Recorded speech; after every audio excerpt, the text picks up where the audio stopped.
in Tiruchengod, Sri Ramakrishna Dhyanapitham by His Divine Holiness. This day is historic and marks the first temple established by His Divine Holiness in reviving Kailasa on the planet. He was only 23. His Divine Holiness himself documented this photograph for posterity of humanity. He wrote, April 14, 2001, Tamil month Chittirai 1, Tamil New Year's Day morning, Sri Ramakrishna Dhyanapitham inauguration. His Divine Holiness walks into the land with a few inspired individuals who found meaning in their life after they met him. They willingly assisted him in his divine endeavor with gratitude and enthusiasm. The ceremony starts. His Divine Holiness performs the traditional milk boiling ritual on the occasion. Every ritual that he performs is to reinstate the ritual and teach it to the people. A bare brick structure with no roof yet, the first humble temple and abode of His Divine Holiness, Kailasa in Tiruchengod, where every brick is built with his very blood. The first re-establishment of the Sri Kailasa enlightenment ecosystem on the planet after his descent. He named it Sri Ramakrishna Dhyanapitham, paying tribute to Sri Ramakrishna, the great Hindu incarnation in whose monastery His Divine Holiness spent 4 austere years of study and practice as a Hindu monk. The white 4-pillared structure on the left is the Samadhi, place of burial of the landowner's father. It is here His Divine Holiness rested first when he entered the land as an empty-handed sadhu, carrying only the divine mission for humanity in his heart in 2001.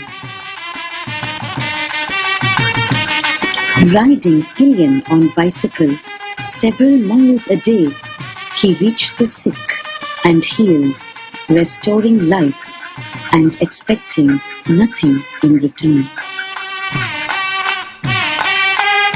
People were drawn to him for his tireless positive approach to life. He awakened the individual consciousness untiringly, healing the body, wiping out diseases, and mirroring his own neurons in theirs, transmitting the awakened bioenergy that only an incarnation can, as defined by the very sacred Hindu scriptures, the Vedas and Agamas.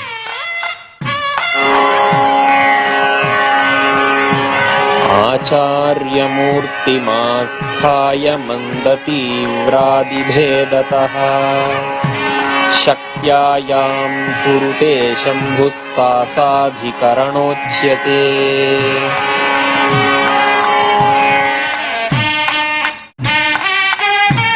He gave powerful initiations and energy darshans.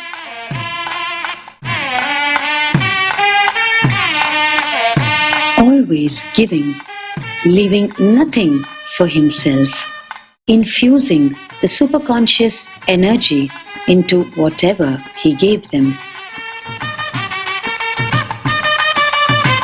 A life of gratitude, love, and care towards every being while striving for their enlightenment.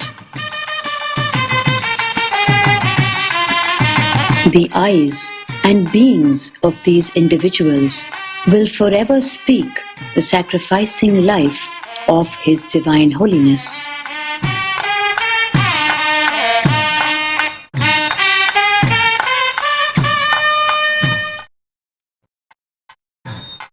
Onset of twilight. Obeisance to sacred river Kaveri, she turns against her own flow to bow down to this sacred spot, destined to be the historic first hub in the re-establishment of the Sri Kailasa enlightenment ecosystem.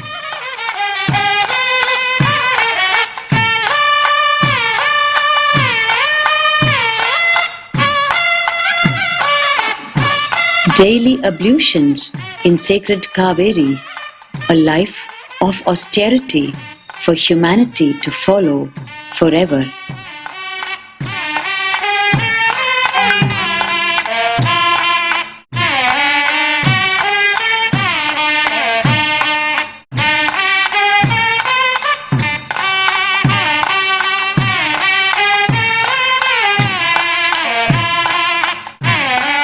Resting the eyes only in Samadhi, untiringly nurturing the divine vision for humanity within. A life of eternal blessing, benevolence and sacrifice for humanity. From deep devotion towards the whole, he spun the entire mission of Sri Kailasa from this very Kaveri banks with patience and persistence, as innocent and excited as a child, moving with utter trust and devotion to the soul within. Paramashivam. Determined to sacrifice and deliver humanity to enlightenment. Through hard work, tireless patience, and love for each individual, what started in the small thatched hut has today become the greatest Hindu nation, Kailasa, spread all over the world. A day in the life of the Devas, gods, is 1 year for human beings.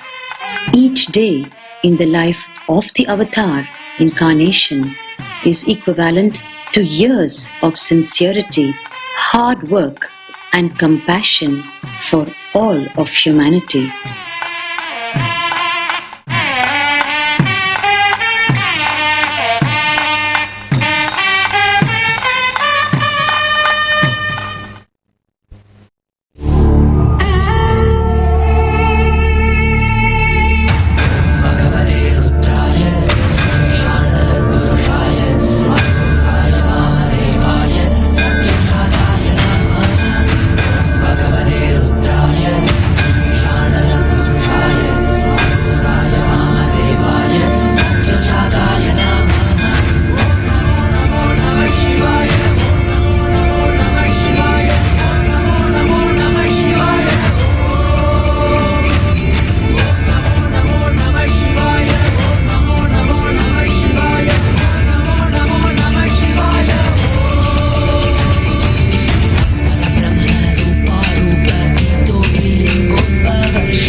नित्यानन्देश्वर Paramshiva समारम्भाम् नित्यानन्देश्वरि पराशक्ति मध्यमाम् अस्मदाचार्यपर्यन्ताम् वन्दे गुरुपरम्पराम्.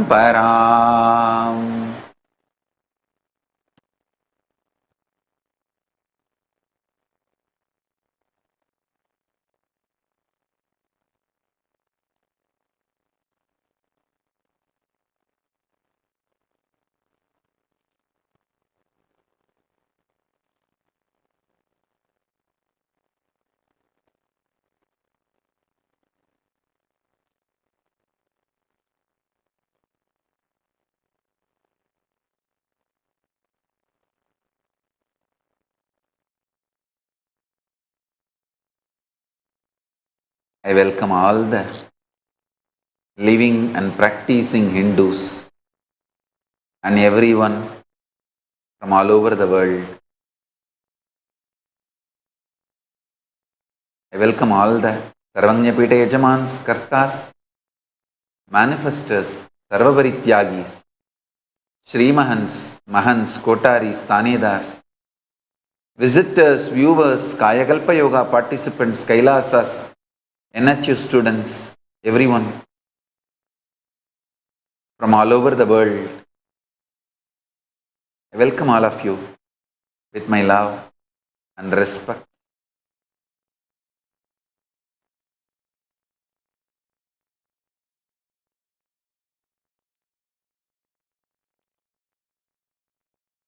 Paramashiva's message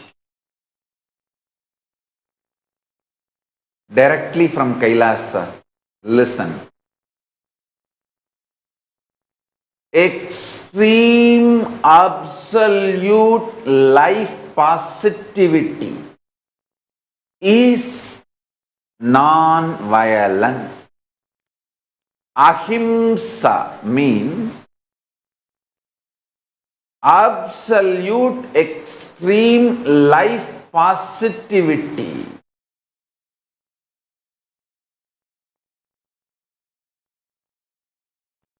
In every level. For example, meat eating, not only violence done to animal from whom that meat was taken, it was a violence done to your stomach, intestine, because your system is not designed for making meat as a regular food. Understand? The early human beings, their system was able to digest the meat because of their lifestyle. Once the civilized, the so-called modern days, that civilized lifestyle started, when human beings were not living in the forest and hunting for food, when they started settling down, the whole body, mind, brain, everything started developing. That system, that new system you evolved for yourself, is not designed for non-vegetarian food, meat as a regular food. Understand? So meat is a violence even on your system, not just the animal from whom you get the meat. In every level, meat is violence. And understanding this and bringing non-violence in every level with every context. Understand? the early human beings were eating the meat cannot be the reason for your evolved system also forced to eat meat.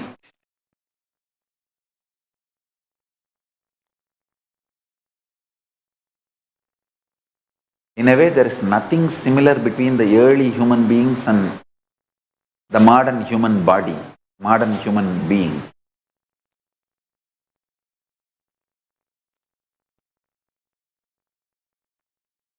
Listen. Listen.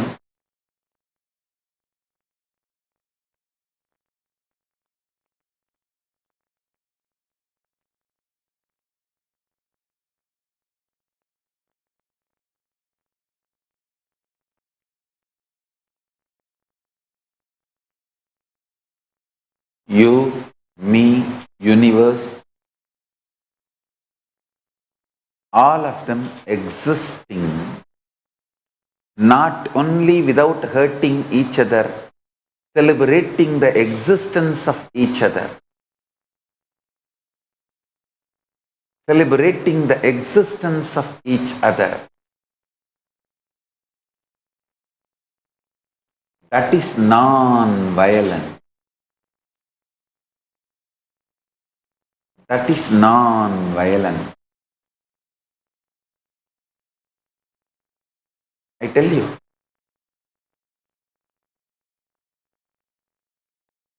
If properly understood and adopted, non-violence is the best way, best strategy even to stop Hindu Holocaust. One great thing in the modern day, information age, internet age, human beings can't be manipulated anymore by a small gang of people, by keeping the mass media cult under them. No. Anyone who has a smartphone, cell phone can become a journalist. You can just click a video or collect any evidence for the concept or idea or the truth you want to explain and make it viral within 24 hours. The whole world will start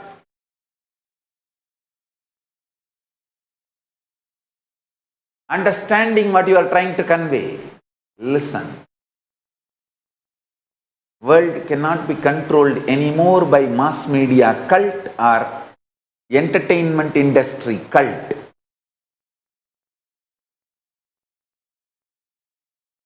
And world cannot be controlled anymore by missionary militants and militant missionaries. The next generation, the modern day youth has started questioning the utility value of everything.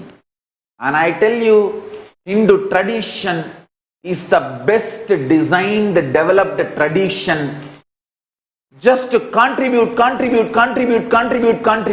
Hindu knowledge is amazingly contributing. Why do you think that Hindu medicine has not become popular? Because nobody can exploit it. Nobody can make trillions and trillions on the health of the people. Your body cannot be the income source for anyone. The solutions are so simple. It can be grown in your backyard. The food and medicine comes from land, especially in your own home. It doesn't come from a lab. It cannot be under the chronic capitalist multinational companies. No one person or a group can exploit trillions and trillions and keep you as a slave. The medical tax terrorism cannot be successfully run with a Hindu medicine. That is why the Hindu medicine is not accepted or become popular. Listen, I tell you, in every aspect of a medical tradition, you see, there are multiple branches of medicines all over the world. How a medical system is valued the number of diseases that system is able to diagnose. The number of diseases that system is able to cure completely. The number of diseases that system is able to heal. The number of diseases that system is able to at least maintain, and that system's ability to keep you long, healthy, active, to do what you want to do in your life. These are the scales. If you see all this contributing scale, Hindu medicine system is the ultimate. Whether the number of diseases they are able to diagnose, or the number of diseases they are able to cure, or the number of diseases they are able to heal, the number of diseases they are able to maintain without getting degraded, and the long life, health, active lifestyle they are able to provide in every level. And their ability to keep you happy, blissful in every level, Hindu medicine system is unimaginable. Only one problem.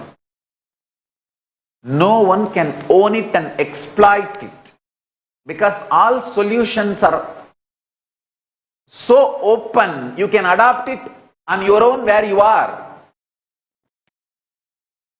It is not pill-based. It is knowledge-based, lifestyle-based. It is not pill-based, it is charya, lifestyle-based. That is where the whole problem. That is because it cannot add trillions to one person or one group of person. Nobody wants to promote Hindu medicine and take it to the world. Understand? I tell you.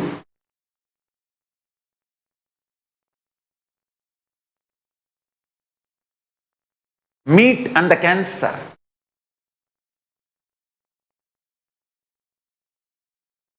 I want you to know the evidences available.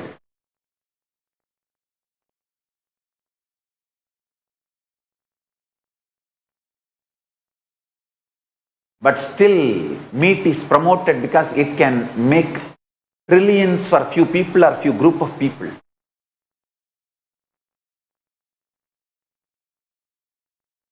See the slide. I want all of you to download this slide, and I can also give you the source of this slide. Go and study those websites. Let your body not be the income source for somebody. Let people not make money by killing you. Understand? Allow only the industry and businesses which makes money by contributing to your life. Don't allow businesses, industries which makes money by killing you. Hinduism, whether the knowledge, it's absolute contributing. Administrative system, the whole Hindu administrative system, Hindu Kshatriya Varna, is all by contributing, enriching, making a human life better and better.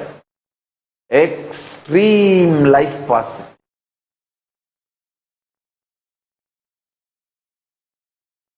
I want you to know the plant-based diets and health. The source of this is Foodie Loves Fitness. You can go to this website and see the sources and evidence material they are presenting for every details they are giving. I also want to acknowledge those websites for the humongous work they have done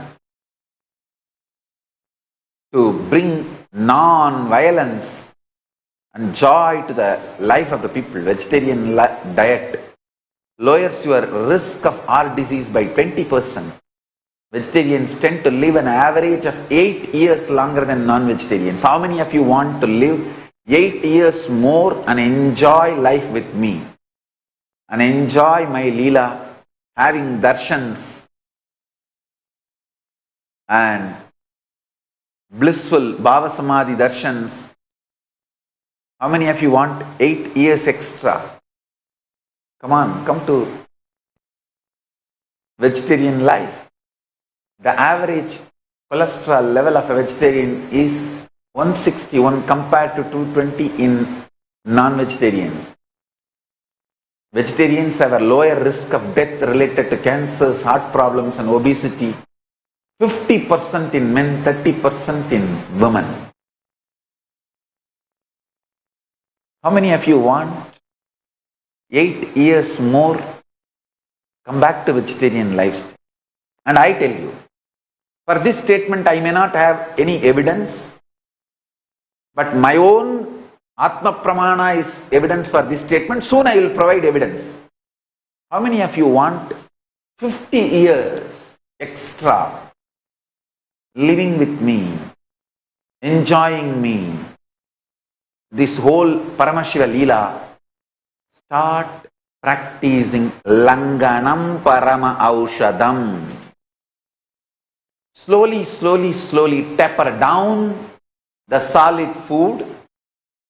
Move more and more, just lubricating your system. Juices, herbal juices,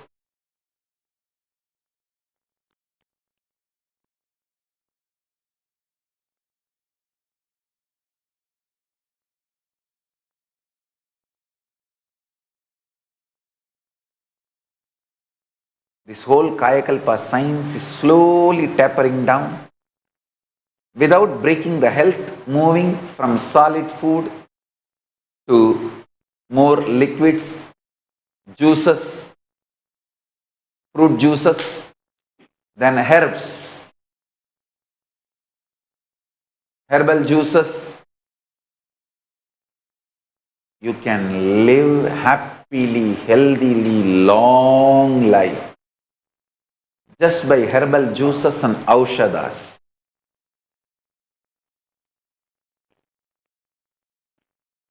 At least now start moving to vegetarian food. I tell you, Hindu knowledge system is extremely contributing and liberating. Non-violent Hindu administrative system is extremely empowering and making you free. Hindu Vaishyatva, Vaishyavarana, Hindu business is extremely empowering and creative, expanding. The whole idea of Hindu wealth is wealth gets accumulated only to the persons who are contributing. Wealth, as per Hindu system, Hindu economy, can't be accumulated to an exploiting or a hoarding or a blackmailing fellows. People who blackmail the society, who are hoarding or who are exploiting, can never accumulate wealth as per the Hindu economy system. Because the Hindu economy system is such balancing system, extremely life positive. Understand? Hindu Brahmana Varana, Brahmanatva. Knowledge based section of the society which collects the knowledge, keeps the knowledge, does more and more research and development and transmits the knowledge to the next generation of every field. Brahmana Varana. I tell you again and again, Brahmana Jati alone is not Brahmana Varana. Brahmana Jati is given the ecosystem to become Brahmana Varana, but other Jatis are not denied freedom to become Brahmana Varna. Brahmana Varna is different and Brahmana Jati is different. Don't be exploited and lose confidence over the Hindu traditional Varnashrama Dharma because of the wrong narratives told to you by the anti-Hindu racist terrorists and anti-Guru Hindu mafia and gangsters. Read the original Shastras. Jati is given the possibility to enter into that Varna, but other Jatis are not shut or stopped becoming one Varna or evolving to another Varna. Understand? So the Brahmanatva, Brahmana Varnas, is absolutely life positive about the knowledge. That is why the Brahmana Varna never makes money out of their knowledge. Making money out of the knowledge is banned in Hindu tradition, in Hindu economy. Because Paramashiva knows the moment you start making money out of knowledge, even the quality of knowledge can be compromised. I can very boldly tell you with all joy and pride, Hindu scriptures are the most unadulterated, as maintained,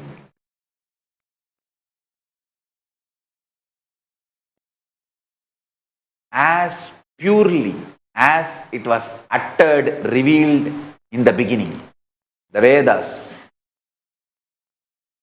are as it is from the time Paramashiva breathed it to Parashakti to Vishnu, Vishnu to Brahma and the Guru Parampara.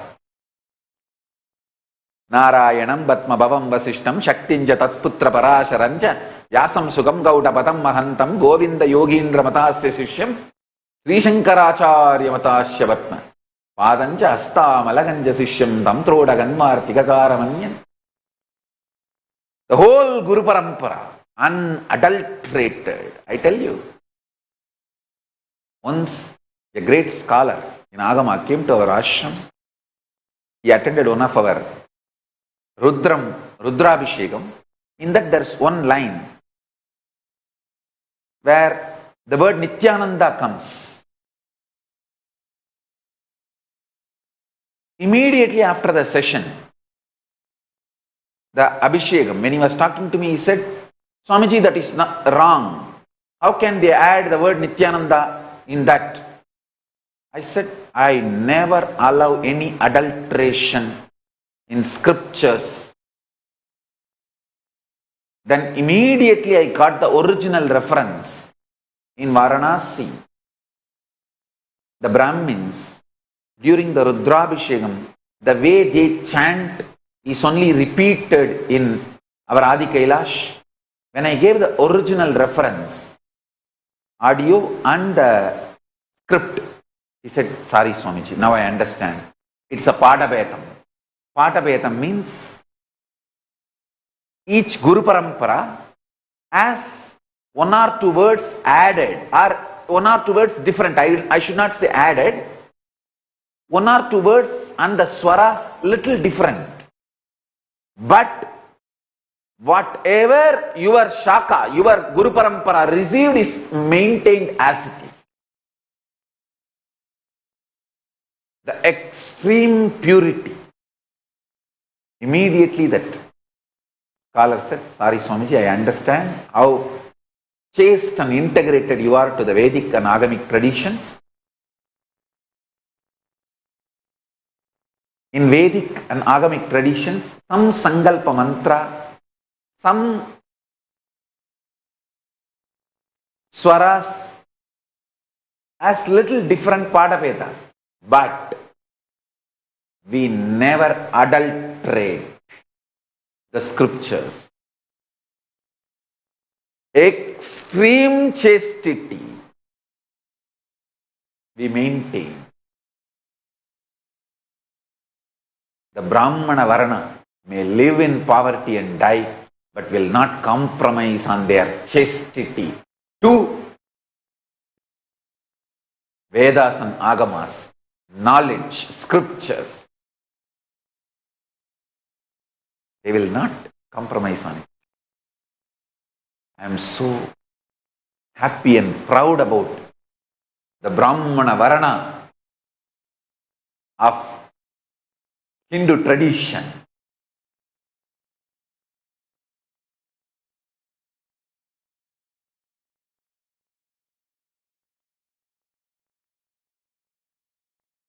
Even now,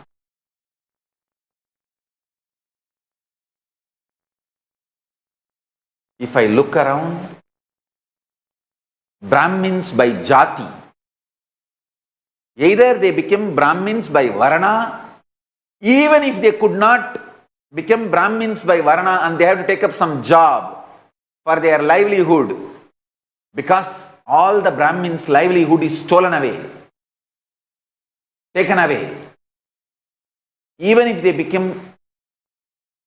take up some job and become different Varana by lifestyle and the job, they make sure the wealth they create is used for supporting Brahmana Varana.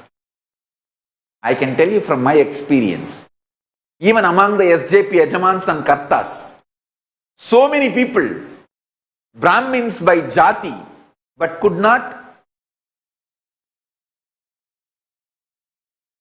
do only the job of Brahmana by Varana. So, for their livelihood, they have taken up some other job also. Vaishyas or Shudras or Kshatriya job. But when they generate wealth, they always make sure the Brahmana Varana is supported, funded. I tell you.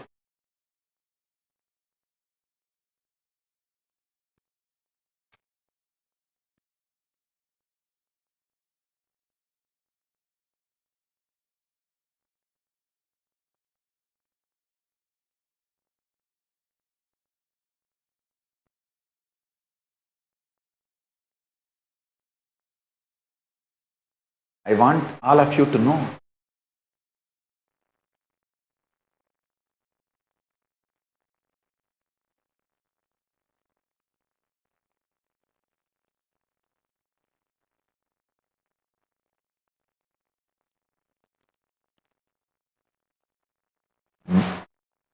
Hindu knowledge source, Brahmana Varana, is absolute contributing, extreme life positive and non-violent. Same way, the Hindu Kshatriyatva, Hindu administration is absolutely empowering and making people more and more independent and making them feel more and more empowered, empowering them.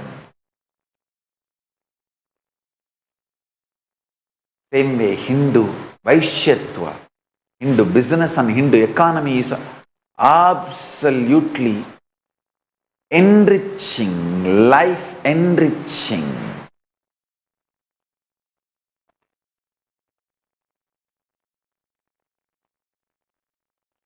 Same way, Hindu working Shudratva, Shudra Varana, Hindu working class is always encouraging. I tell you, Hindu Brahmana Varana is enlightening. Hindu Kshatriya Varana is empowering. Hindu Vaishya Varana is enriching. Hindu Shudra Varana is encouraging. Always contributing.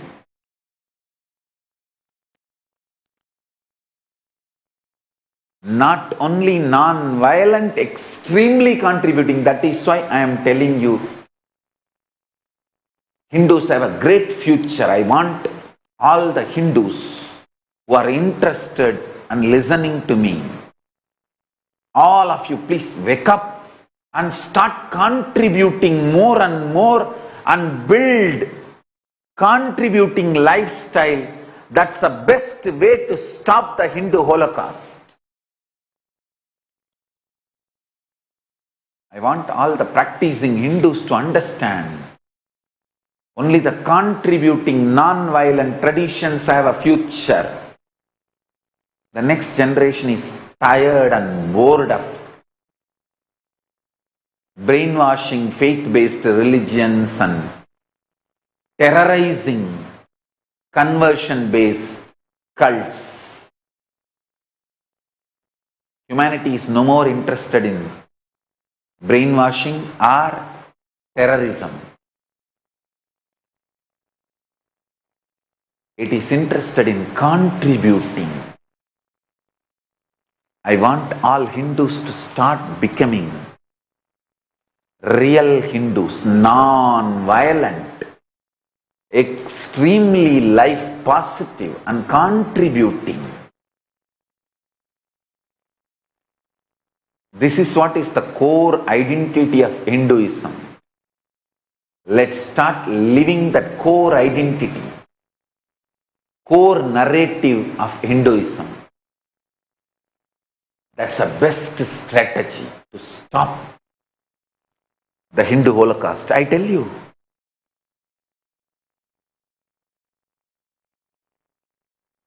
when you start contributing intensely, people drop fear, insecurity about you and slowly merge, settle down with you, and they become part of your life. I tell you, in multiple cases, I'll give you the evidence how I used non-violence as a strategy and I was successful. Even this Kailasa, me withdrawing from the Indian society, is a non-violent strategy. I need to give a little more time for some more violent people to understand, hey, I am not going to attack you back, I am not going to be violent on you anymore. I am going to continue with a non-violent, extremely life-positive contribution. Don't have insecurity about me. Drop your weapons, drop your arms. You live your life, I live my life. Then naturally they will settle down. Till they feel that secured, I need to be away from society, that's all. Because as of now they are agitated, they are terrorized even by my positive contribution. Absolute non-violent contribution, they are terrorized, they are feeling that I may, once I become powerful, I may enter into their territory. It's their insecurity. That's why they are trying to kill me, eliminate me, persecute me.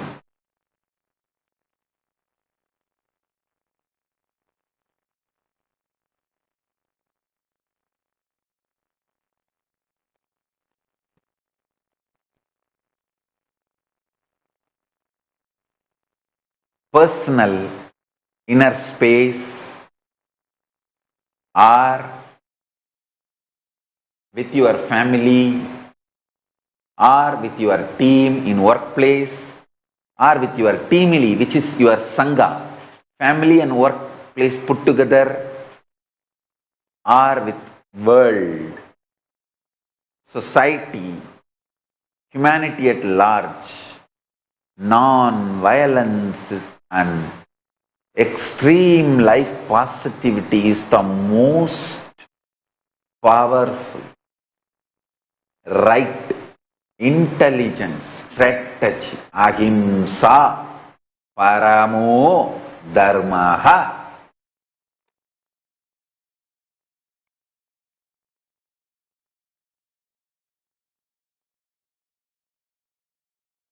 We have 20 million scriptures, 2 crore. 2 billion Hindus are there, 200 crore. We need at least 10% of Hindus to become Brahmanas. As per Varna, not just Jati. Even as per Jati, we don't have 2 crore Hindus. Sorry.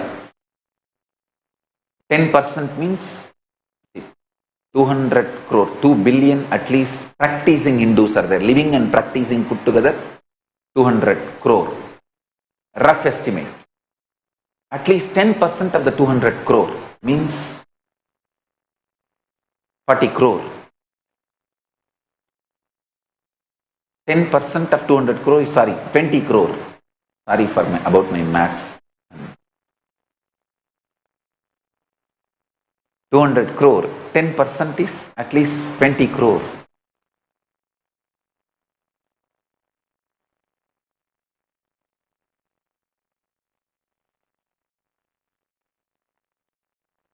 At least 20 crore Hindus should become Brahmanas by Varna. Only then the whole 2 crore scriptures can be collected, organized, stored, practiced and presented to the whole world as per Brahminical traditions, free of cost. Listen, we have 200 crore means 2 billion practicing born Hindus, born and practicing Hindus. And we have 2 crore, 20 million scriptures in Hinduism. All put together I am saying. That is like a 20 million, 2 crore source books. In this 2 billion, 200 crore, at least 10% of the Hindus should become Brahmana by Varna.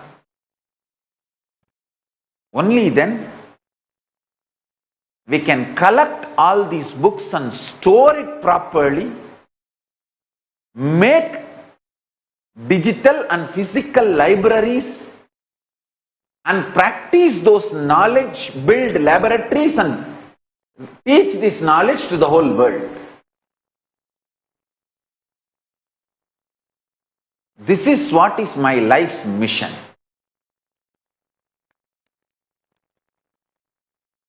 Of course, translation, making it searchable, making it user-friendly, indexing, all this work put together. That is the purpose for which I started this Nithyananda Hindu Library, Jnanalaya project, which Mahadeva Swarupa is leading. Now, collecting all the 2 crore, 20 million source books, organizing, indexing, then translating, making it user-friendly, making library, physical library and making digital library, then studying it, researching it, making laboratories. For example, the Hindu battery, which can be charged, recharged by consciousness, does not need any other chemical from outside. The Hindu aircraft, which can fly through the conscious sound technology, see, consciousness based light technology, sound technology, consciousness based biology, consciousness based biology based technology. When consciousness starts growing in your biology becomes totally different, and that biology can be used to fly, empower, energize multiple machineries in Hindu tradition.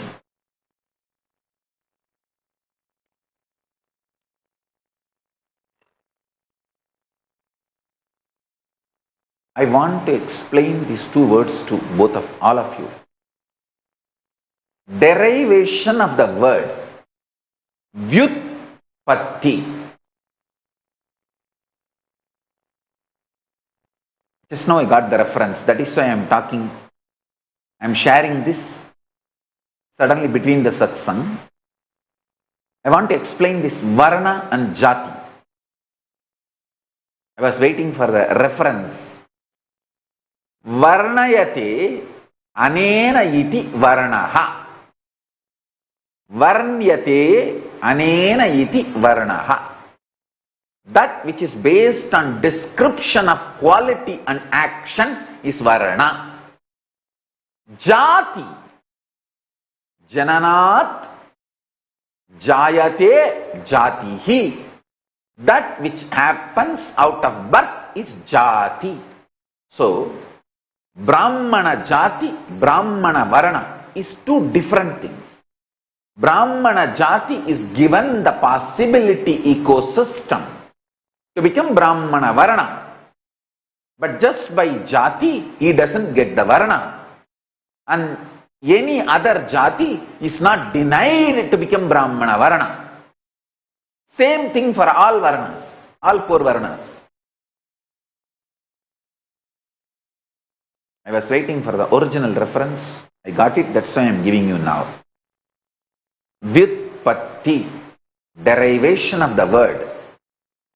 Varna, varnyate anena iti varnaha. Varna, varnyate anena iti varnaha. That which is based on description of quality and action is varna.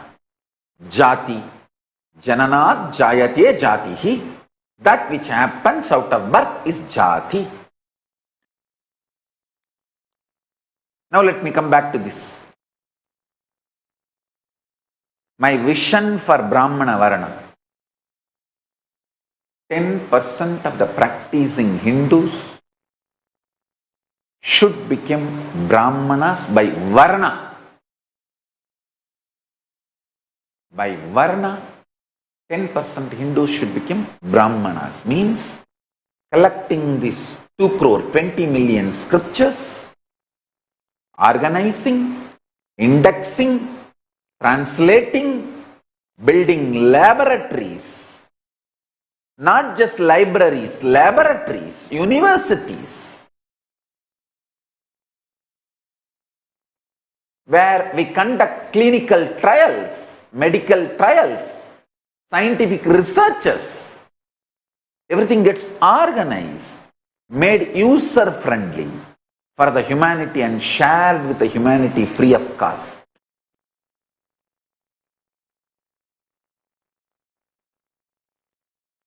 I invite people from all over the world to share your time, treasure, talent. If you don't want to or don't have time, treasure, talent to give, at least give birth to 5 kids and give me 2 kids. So I'll bring them up as Brahmana varna. Brahmana varna does not mean they will become only sannyasis. They will grow as a Brahmana varna, and even if they get married or take sannyas, they continue to be part of the Brahmana varna. Till now, I did not have a religious freedom to run the Gurukul as per Hindu tradition. In India, Hindu Gurukuls are banned. Let me be very clear, it is the truth. In India, Hindu Gurukuls are banned. It's very difficult to get legal permission to run Hindu Gurukuls as per Hindu tradition.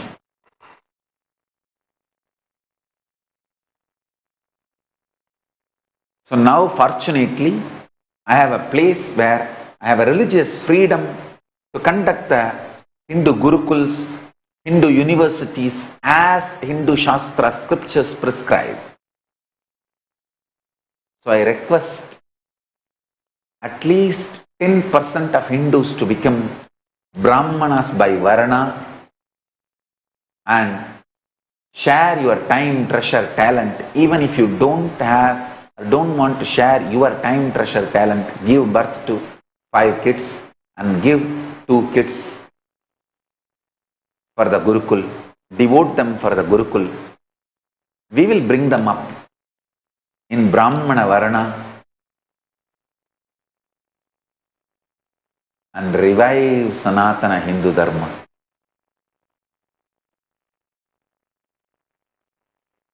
Revive Sanatana Hindu Dharma. 10% of the born and practicing Hindus should become Brahmana by Varana. Means I am expecting in the 2 billion Hindus, 200 crore Hindus, at least 2 crore, 20 crore, at least 20 crore will become Brahmanas by Varana. Should become Brahmanas by Varna. So this large work can be done, reviving Sanatana Hindu Dharma and making it contributing to the world. Understand? This is the most non-violent, life positive knowledge tradition in every field. History, geography, astrology, astronomy, cosmology, physics, chemistry, biology, medicine, mysticism, religion, economy, in every field, administration, social justice, law and order, in every field, the field of education itself, nothing compared to the extreme life positive knowledge source of Hinduism.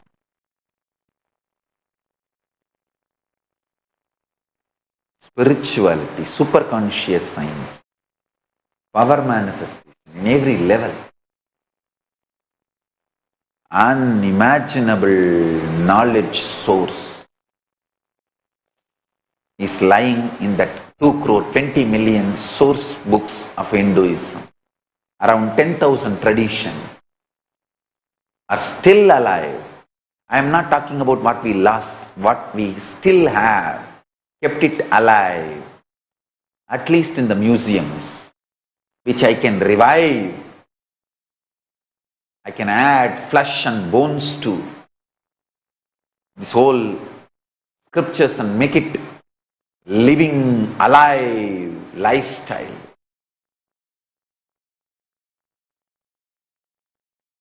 I invite all the practicing Hindus, living, practicing Hindus and Hindu sympathizers, 200 crore, 2 billion population.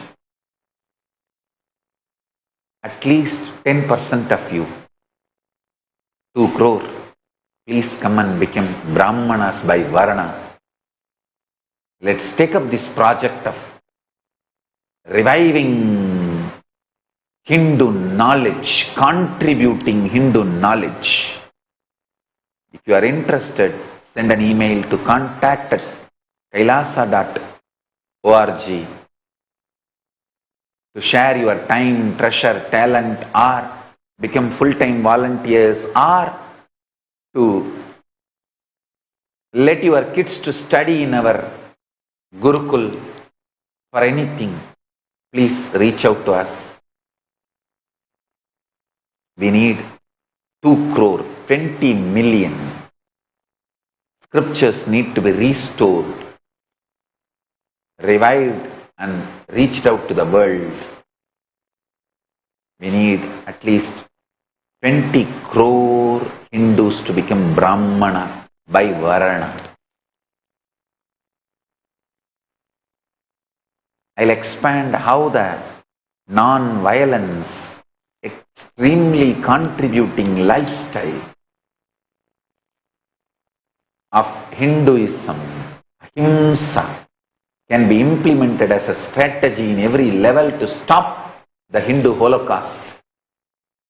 and make the world understand we are a contributing tradition.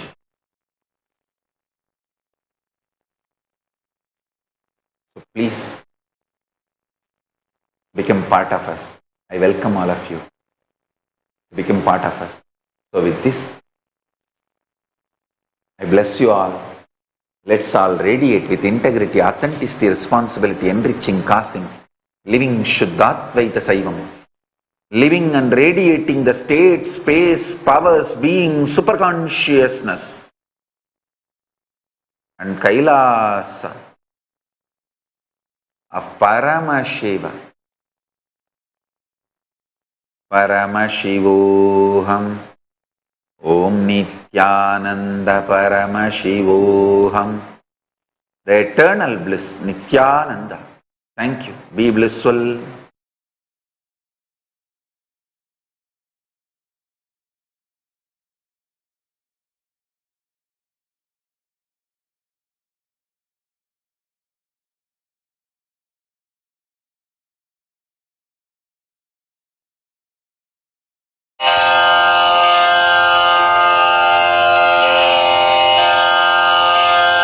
श्रीकैलासोन्नतद्वादशान्तश्यामलापीठारूढ श्रीमीनाक्षिसुन्दरेश्वरा भिन्नस्वरूप परशिवपुत्ररत्न Kumar गुरुमण्यतुल्यावतार श्रीपार्वतीस्तन्यपानलब्धदिव्यज्ञान विश्रुतसकलनिगमागमसारभूतद्राविडवेदप्रवक्त्रे श्रीमत्परमशिवकरुणासमधिगतमुक्तामयचतुरश्रयान गीयमानछत्रचामर श्रीचिह्नकाहलादिसमस्तबिरदावल्यलङ्कृत ज्ञानविज्ञानचक्रवर्ती सर्वजनसङ्घसद्यो निर्वाणदीक्षाव्ययापवर्गवर्ष विश्राण Jimuta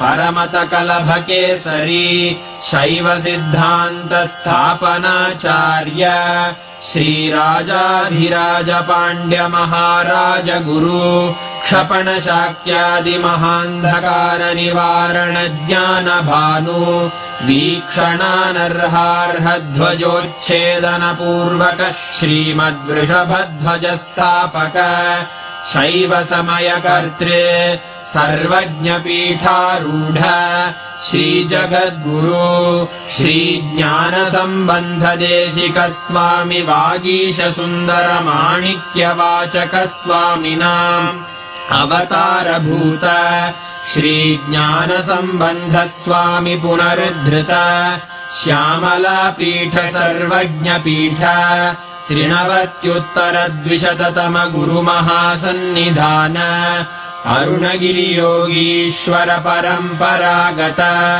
Arunachal सर्वज्ञपीठ गुरुमहासन्निधान Kailash परम्परागत काञ्ची कैलास सर्वज्ञपीठ त्रयस्त्रिंशदुत्तरद्विशततम गुरुमहासन्निधान नित्योत्सव नित्यमङ्गल नित्यकल्याण नित्यरजित कैलास परम्परागत आदिकैलास नित्यानन्दपीठ महासंस्थान महासिंहासन पीठकर्तः साक्षात् श्रीपरमशिव समुद्भूत कैलास परम्परागत वैवस्वतमनु इक्ष्वाकु हरिश्चन्द्र भगीरथ श्रीरामचन्द्र शूरसेन इत्यादि अनवच्छिन्न सार्वभौम चक्रवर्ति परम्परागत चतुष्षष्टि योगिनी मण्डित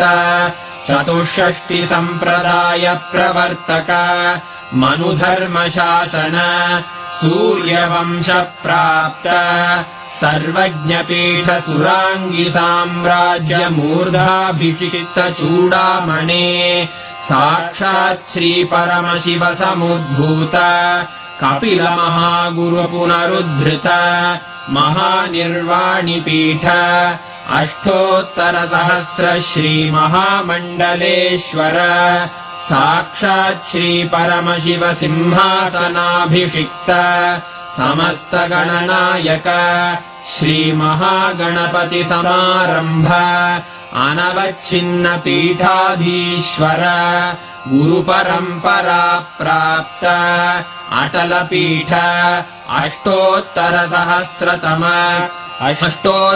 सहस्र श्री अटल पीठाधीश्वर धर्म मुक्ति स्वर्गपुर स्वर्ण पीठ त्रयोविंश गुरु महासन्निधान कैलास परंपरागत आदिपीठ सर्वज्ञ पीठ जगद्गुरो श्री कैलास पुनरुद्धारक श्री कैलास परमाचार्य श्रीमत्परमहंस परिव्राजकाचार्य वर्य सच्चिदानंद प्रणव स्वरूप श्रोत्रिय ब्रह्मनिष्ठ श्रीमज्जगद्गुरु श्रील श्री भगवत् श्री नित्यानंद परमशिव श्री ज्ञान संबंध देशिक परमाचार्य स्वामिन् अत्रागत्य परिपाल्य च अस्मान् विज्ञान वितरणेन विजयी भव जय जय।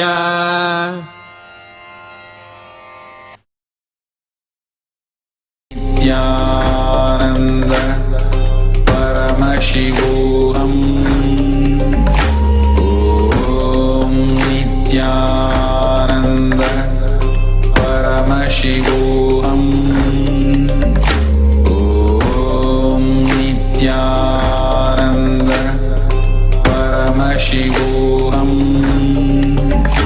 ॐ नित्यानंद परमशिवोऽहम् ॐ नित्यानंद परमशिवोऽहम् ॐ नित्यानंद परमशिवोऽहम् ॐ नित्यानंद परमशिवोऽहम् ॐ नित्यानंद परमशिवोऽहम् ॐ नित्यानंद परमशिवोऽहम्। Nithyanandam. There are over 2 billion living Hindus around the world. As Swamiji says, he requires over 200 million Brahmana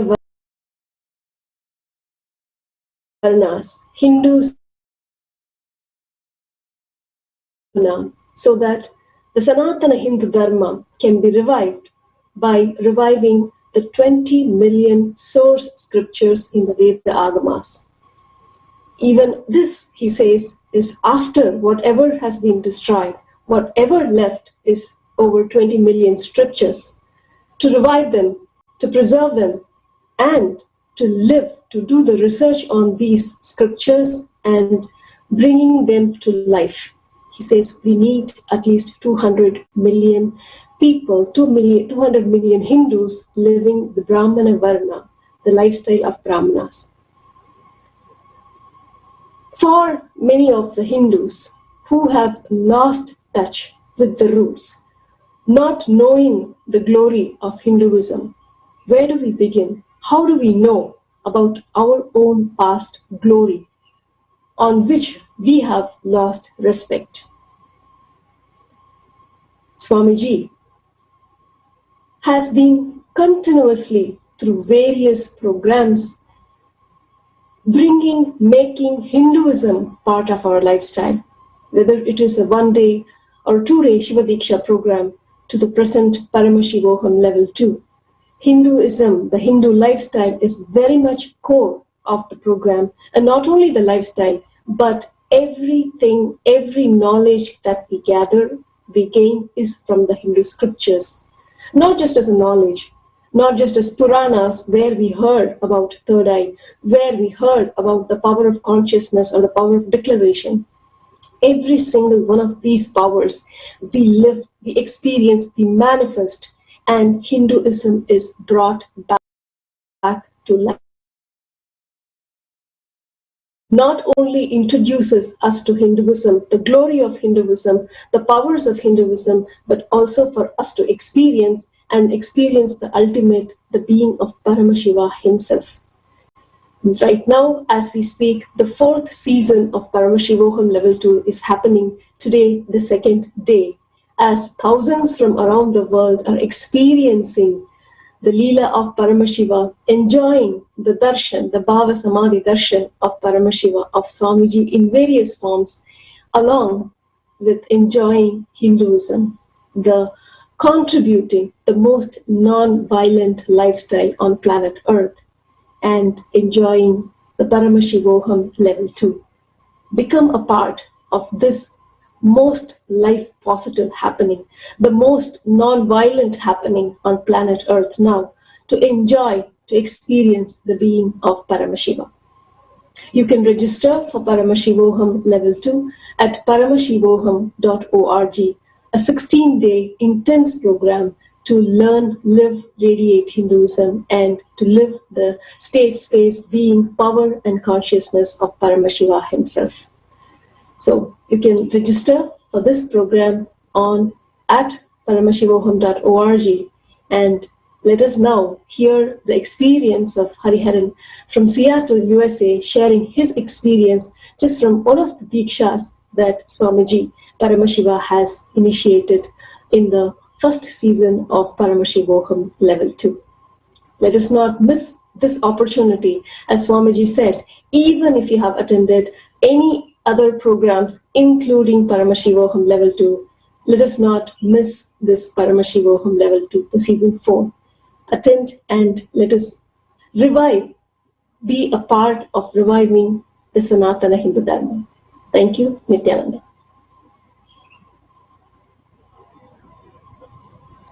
Nithyanandam. Today I wanted to share about my experiences with the Ashtamata and Ashtabhairava initiation that we received from Swamiji as part of the Paramashivoham program that I am attending currently. It was such an intense experience that is very, very difficult to put into words. There was deep silence inside. The being was soaked in silence. The being was soaked in peace. But at the same time, the Kundalini was shooting up. The body was vibrating and felt like, this body can just keep dancing and experiencing that bliss throughout. Swamiji was there for almost an hour. And we listened to very powerful darshans, songs of Kala Bhairava and Devi, and I was immediately able to connect and see that I am in a completely different plane, experiencing this this overall experience, and I was able to clearly realize that this was a multi-dimensional experience that Swamiji had just transmitted by mirroring the neurons from his brain. I was able to literally feel that, and it's very difficult to put into words, but it's one of the best experiences that one can have in their life. It is beyond any logic, beyond any concept, but something that can only be understood by experience. So anybody who's watching this, I would strongly recommend you to experience this and understand yourself and understand the reality of multidimensional logic by being part of the Paramashivoham program that Swamiji is conducting. Thank you, Nithyanandam.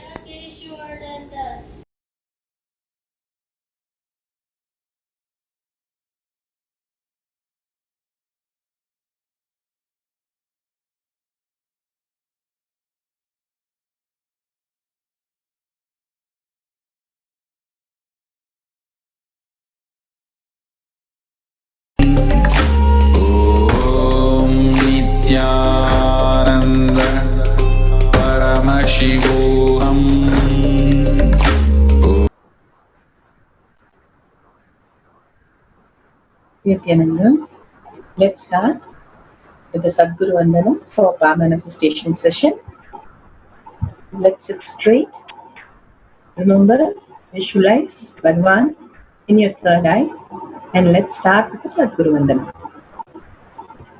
Nithyanandam dharmasukadam kevalam jnanamurtim Vandvatitam gaganasadusham tattvamasyaadilaksham ekam nityam vimalamachalam sarvadi sakshibhutam bhavatitam trigunarahitam sadgurum tam namami.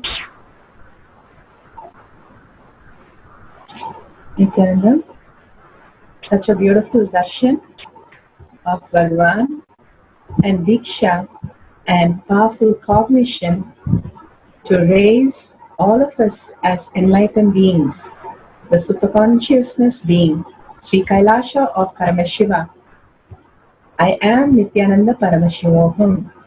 Such a beautiful space of oneness.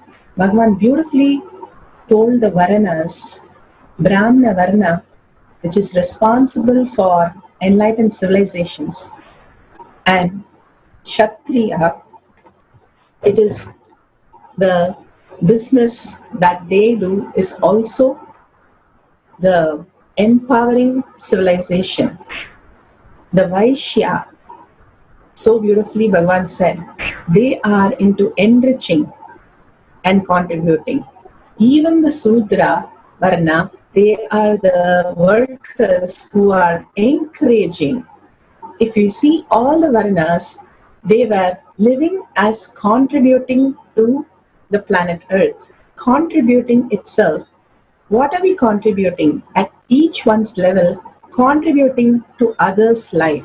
Again and again, doing the Sarvapari Tyaga of how our thoughts, ideas, views, opinion, everything which is outer world, and start contributing to others will erase all of this and establish us in I am Nithyananda Paramashiva.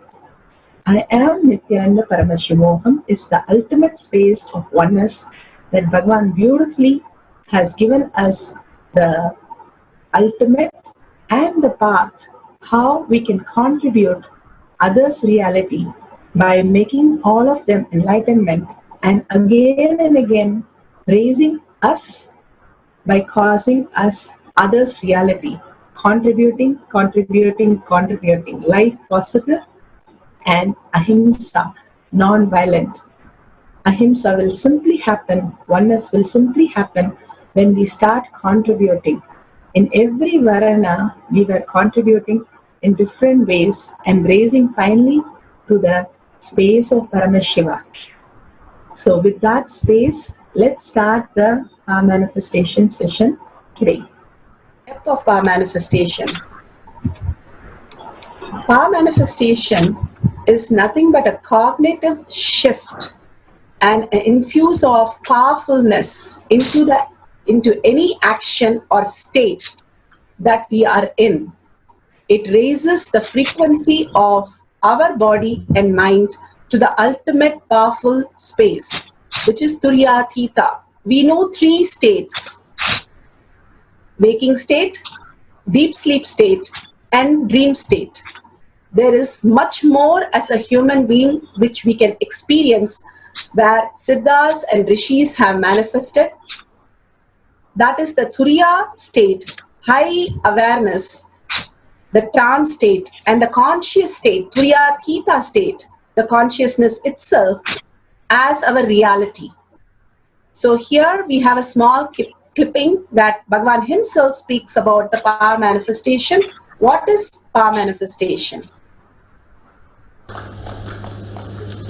Understand all the 25 states of consciousness. When they happen in you, due to your chemicals and hormones ups and downs, it is powerlessness. When it happens in you, out of your free will and consciousness, it is powerfulness. That's all. When you fall into sleep, it is powerlessness. When you enter into sleep, it is powerfulness. When you fall into dream, it is powerlessness. When you decide to dream, it is powerfulness. So I have added the ultimate powerfulness, Turyatita, in your whole being and doing. Manifest all the powers. Understand, power manifestation is nothing but cognitive shift. It is not work. It is cognitive shift. Understand? It is just cognitive shift. It's not work. Work is a 4-letter word.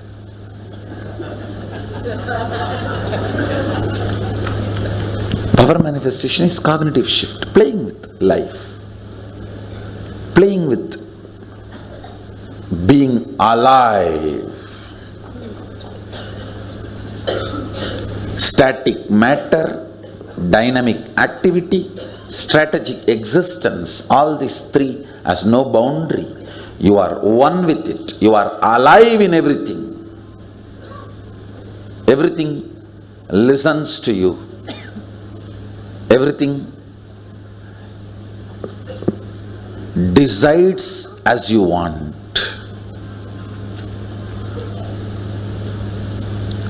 Power manifestation is cognitive shift, raising your frequency, not work.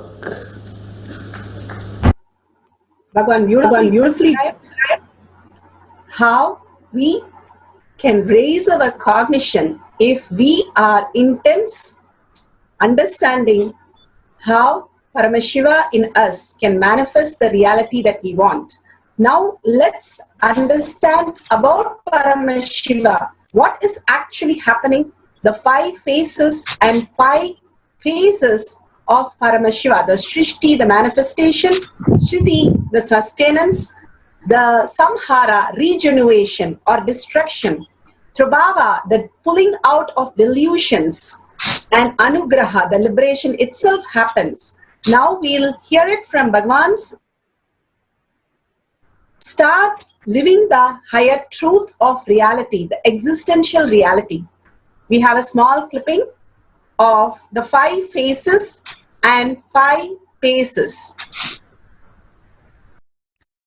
Through the 5 phases, Paramashiva does manifestation, maintenance, rejuvenation, pulling out of delusion and liberation. He resides in his supreme Paramashiva Swarupa as Ajomuha or Adhomuha, unborn, beyond form, formlessness.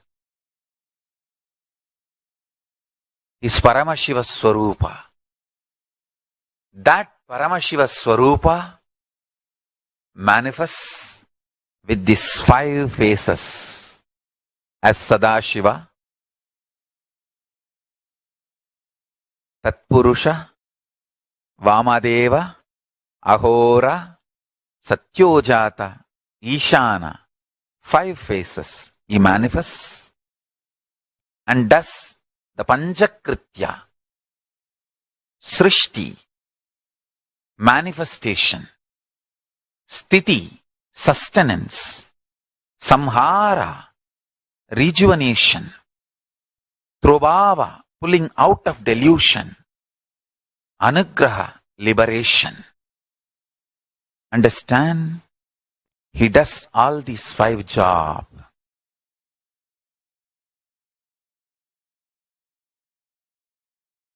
Through these 5 phases. Now listen carefully. Tatpurusham, Vamadevam, Satyojatam, Ahoram, Ishanam. These 5 phases does Panchakrityas,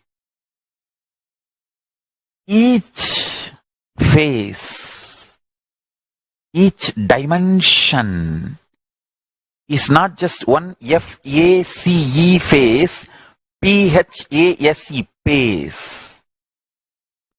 It's not just F-A-C-E, P-H-A-S-E.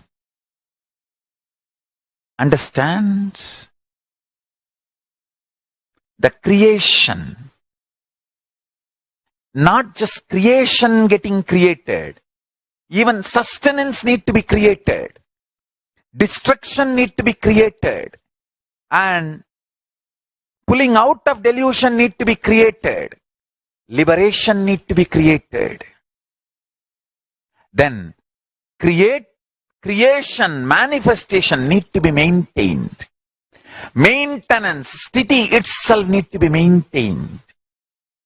Destruction, samhara, the rejuvenation need to be sustained, maintained when it is happening.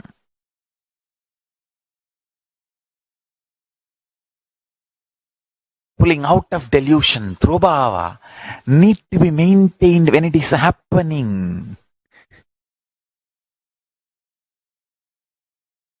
And anugraha, liberation, need to be maintained when it is happening. Those micromilliseconds when it is happening. So understand, Satyojata Murti as 5 phase, Ishana Murti as 5 phase, Vamadeva Murti as 5 phase, Agora Murti has 5 phase, Tatpurusha Murti has 5 phase. So, Tatpurusha Murti as is 5 phase, Agora Murti has is 5 phase, Vamadeva Murti has is 5 phase, Satyojata Murti has his 5 phase, Ishana Murti has his 5 phase. All these 5 Murtis, 5 phases put together is 25 phases of Mahasadashiva. Understand? All these 25. I'll repeat, listen. Creation created. Manifestation manifested. 1 phase. Sustenance manifested. 2nd phase. Destruction manifested. 3rd phase. Pulling out of delusion manifested. 4th phase. Liberation manifested. 5th phase. Then manifestation sustained. 6th phase. The sustenance is sustained. 7th phase. Destruction, rejuvenation is sustained. 8th phase. Pulling out of delusion is sustained. 9th phase. Liberation is sustained. 10th phase. Listen. Then rejuvenation, destruction, rejuvenation is manifested. 11th phase. Rejuvenation is sustained. 12th phase. Rejuvenation is rejuvenated. Is 13th phase. Rejuvenation is pulled out of delusion. 14th phase. Rejuvenation is liberated. Is 15th phase. Same way, continue. Pulling out of delusion. Throbhava. Throbhava manifested. 16th phase. Throbhava sustained. 17th phase. Throbhava rejuvenated. 18th phase. Throbhava is pulled out of delusion. 19th phase. Throbhava is liberated. 20th phase. Then again, listen. Anugraha. Liberation manifested. 21st phase. Liberation sustained. 22nd phase. Liberation is rejuvenated. 23rd phase. Liberation is pulled out of delusion. 24th phase. Liberation is liberated. 25th phase. Listen, these are the dimensions of Paramashiva. Understand? Meditate on this. That is enough. If your inner space can meditate on this, that's enough. All negativities will be burnt away. The most subtle grooves which will be formed in your brain by meditating on this will manifest the state, space, powers of Paramashiva. Beautifully, Bhagavan now explained the state, space, and being of Paramashiva in all of us. Here we have Bhagavan himself, Paramashiva himself has come down as our Guru to understand Bhagavan, how he has manifested this avatar space. His Divine Holiness, Nithyananda Paramashivam, is a reviver of Kailasha, an ancient enlightenment civilization, the great cosmic, boundarless Hindu nation. His Divine Holiness, Nithyananda Paramashivam, is an avatar from Hinduism and a supreme pontiff of Hinduism. His Divine Holiness, Nithyananda Paramashivam, made science of power manifestation, yoga, temple-based university, user-friendly for the modern world. And he survived the worst prosecution in the multi-level by anti-Hindu elements. Kailasha, led by His Divine Holiness Nithyananda Paramashivam, and his Hindu diaspora are working for global peace. His Divine Holiness Nithyananda Paramashivam is a founder of Nithyananda University, which has extended campus in 150 countries. His Divine Holiness Nithyananda Paramashivam is 293rd Guru Mahasannidhanam of Shamala Pita, Sarvanya Pitam, and Swaragapura Adinam, and present Maharaj of Suryavamsa Surangi Samrajyam. We'll have a small clipping of Bhagavan himself, how he has manifested this reality from the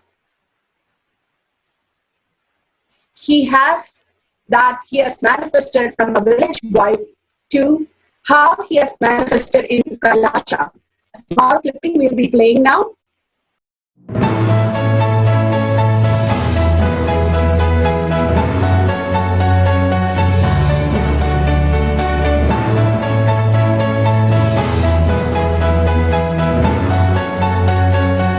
Everything is infinitely powerful.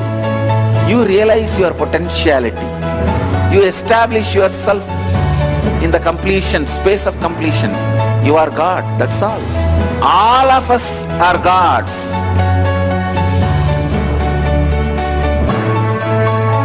The first experience is that I was able to see everything around me, above me, the whole 360 degree. I realized not only I was able to see, I was able to feel, experience the skin of the stone on rock on which I was sitting, and the skin of this body. Both carry me equally. In both I exist equally.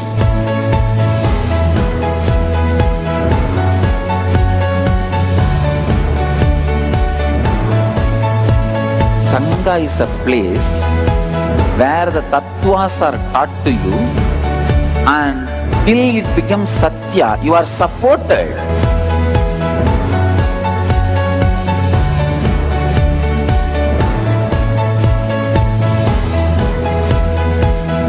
Akhadas are basically founded by Sadashiva himself. All is ganas, Shiva ganas. Exactly the word gana means.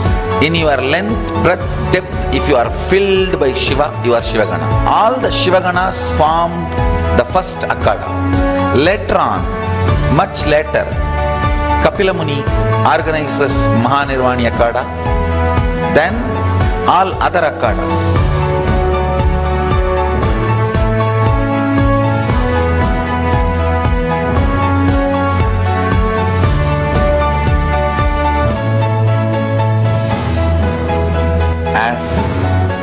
Mandaleshwar of Mahanirvani Akada, the oldest apex body of Hinduism, I welcome every one of you.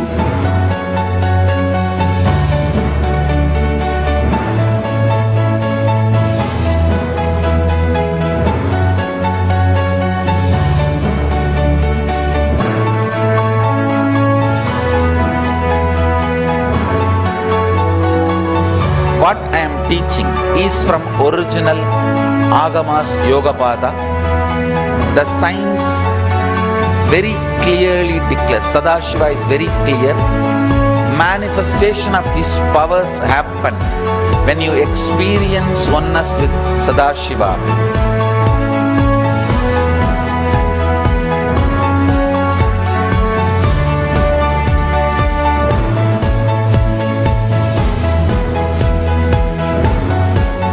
When you choose your Guru, the best thing is find a person who is enlightened, experienced, who can play with energy, who can directly transmit experience to you, and who is in tune with the original Shastras, the source of the knowledge.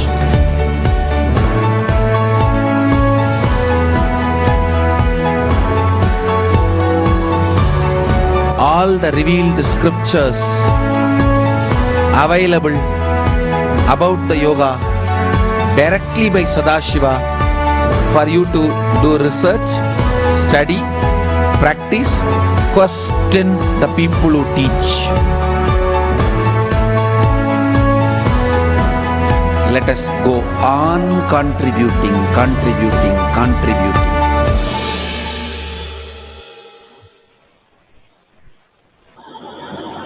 So beautiful. Bhagavan just said about contributing. Here, the science of power manifestation is the best contribution that we can do to the planet Earth. Let's understand why. It's authentic, it's time-tested, scientific and foolproof. The Shastra Pramanas, Bhagavan himself, Paramashivam himself has come down as our Guru and teaching us the science, reviving. He's not bringing anything new, but he's reviving the Hinduism, how we lived, how the Vimana Shastra was built, how the roads were constructed. He was beautifully explaining how the Gana, the depth, length, breadth and depth when we live. And when we understand the Shastras, how each of the component which is given in the Shastra, even the length and breadth has the female component and male component, which is for movable and unmovable. How the spacecraft are really built and how it was used based on sound, based on body, based on so many other dimensions and more immovable properties like the constructions, how they were a male gender. Even to that level core, the Shastra has given us, and beautifully Bhagavan describes all these and pulls out from the source of Veda Agamas, which are eternal, unchangeable truth, reveals is in the Hindu scriptures.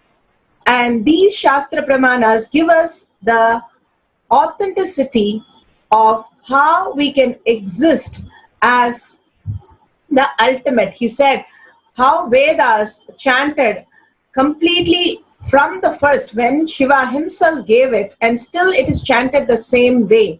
Nothing is changed.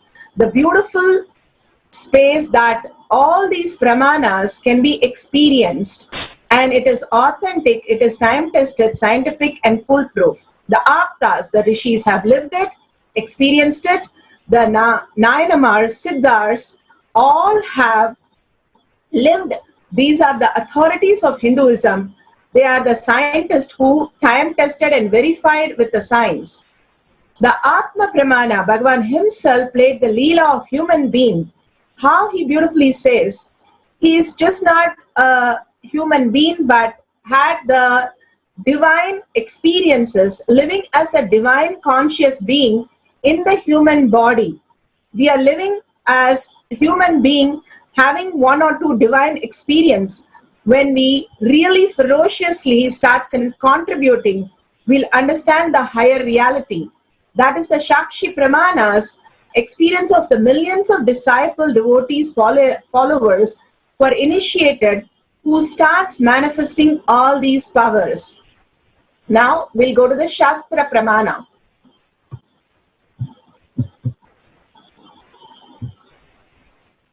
For the power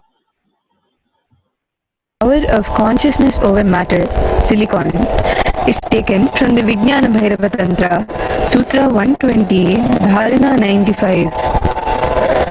Kvachid vastuni vinyasya shanair drishtim nivartayet tajnanam chitta sahitam devi shunyalayo bhavet. Here in the Shastra Pramana, beautifully Bhagavan describes, this is from the Vijnana Bhairava Tantra, Sutra 120, Dharana 95, consciousness over matter. Beautifully Bhagavan translates it, having fixed one's eyes on the particular object, Vastu, one should slowly withdraw the sight from the object as well as slowly eliminate the knowledge of the object along with the thoughts and impression of it. So beautifully Bhagavan said how the Varanas, all the Varanas are based on the contribution. What is the contribution? We have, so starting from the, he said so beautifully, from our family, from our family, we have one mother-in-law or one father-in-law or one uncle who is not going along very well. When we start contributing their life, understanding that they are a reflection of us, simply that incompletion withers away and we start feeling the strong oneness, the awareness, Turiya state. And more we are into the oneness state. It simply withers off the knowledge, the impression, the thoughts, anything on it. And we understand the pure space of the Paramashiva space in us. Here he says so beautifully, O Devi, one abides in Sunya, the state of nothing other than this exists, which is the state of all-inclusive or infinity. When you let go that mother-in-law or that boss or that uncle or that child, which is constantly throwing tantrum inside you, which is a reflection of you happening in the outside world, and letting go that and understanding the awareness is you, Paramashiva is you, the observer is you, the whole consciousness, you start becoming yourself more and more. Bhagavan beautifully says, more you understand yourself and more you have clarity with yourself, you raise in consciousness and start experiencing the higher powers. Here, the object, if you see an object, what do? We label it. We say this is a flower, this has a color, this has a texture, this has a smell, and this is called rose, and this is belonging to this category, and we have biological names. So that we have on a rose. And then we go into the thought current. The rose was first given to me by this person and this person had it, and the story goes. So when you drop all that cognition, all that thought current, if you see in your life constantly, we are into some thought currents, something which keeps on coming around and round in us. Bhagavan beautifully says, we don't have 100 thoughts a day. We have few thoughts which keep on playing back and forth throughout the day. And if we understand to unclutch, and unclutch happens when you start contributing to others' life, when the thought settles so much in you and your space of abides in Sunya, you understand that the higher dimension, the energy, if we understand like electricity, it is again the vibrating. But if you understand it is the Devi, Mahadeva, Paramashiva himself, we understand it is a manifestation. So beautifully, Bhagavan explains all these terms, every single of it, which has to become our reality. That is power manifestation. More and more clarity happens, more and more manifestation, oneness with Bhagavan, and you understand whenever you decide to manifest, it is a reality in front of you. Such a beautiful space of Shastra Pramana. Bhagavan himself has guided us. From Shastra Pramana, let's move to the Apta Pramana. How Ramakrishna Paramahamsa lived with Kali. We all know he literally spoke to her, 3 feet Kali, but he fed her, he dressed her, and he used to ask her to give her hand, and he used to put the bangles. Ramakrishna Paramahamsa himself played the Leela for us to understand the contributing to planet Earth. The ultimate sacrifice, the avatars come down and play the Leela for us to make us understand that these are the reality, existential reality. We are stuck with some tiny, teeny knowledge and impression, and we go on with it while we have so much to understand from the Leelas of the Apta Pramanas, who are able to talk to Bhagavan and simply feed them, and they were able to dress them as though they are like friends. We have so many references of so many Aptas who have spoken to God, and God has replied. And God has even walked out with the devotee when the devotee said, get up and get your snake mat and you start walking with me. Simply the God literally walked out of the temple. We had so many reference how these deities, which we call the stone according to us, but they are living God and goddesses, as the Achavatara simply responds to us just like how human beings respond. Here we have the Ganesha, Bhagavan's Ganesha story. Everybody knows how beautiful the Ganesha that Bhagavan felt. He got this Ganesha for his birthday from his father, and he wanted to feed the Ganesha after hearing the story of Nambiyanda Nambi, where Nambiyanda Nambi goes and feeds the Ganesha thinking Ganesha is going to eat, and he sacrifices himself, contributes himself to raise to the higher consciousness of becoming one with Ganesha and feeding Ganesha. When he heard the story, Bhagavan himself, so beautiful, he started living the space of oneness with Ganesha, and as a small boy, 2.5 days he did not eat nor sleep till Ganesha ate. This will persistence that Bhagavan showed in this whole Leela is the most important part. He knew Ganesha will simply come and take his food. When Paramashiva gives, why won't Ganesha eat it? But Ganesha had to play the Leela here of waiting for 2.5 days as per Bhagavan's instruction and taking the food after 2.5 days. Bhagavan, first he was literally trying to force Ganesha, like all of us. We force our family, friends, colleagues, timely, and make them do what we want. But if we give up that and contribute, see what they are missing, how we can fit into their life and contribute to their life, we will start expanding and becoming oneness with everybody. Bhagavan teaches us a very strong lessons through this beautiful Leela, where he teaches us, go on contributing, especially to the people who are the great resistance to us. Causing them and causing their reality is the ultimate that we need to do. We understand the higher cognition, higher reality, when we start understanding the oneness space. So Bhagavan himself fed the Ganesha. After 2.5 days, Ganesha himself ate the prasada and blessed everybody. Ganesha is the ultimate god. He is a god of completion. And he's the deity of Mooladhara, the chakras, that Mooladhara chakra of our desire. Desire is completely fine.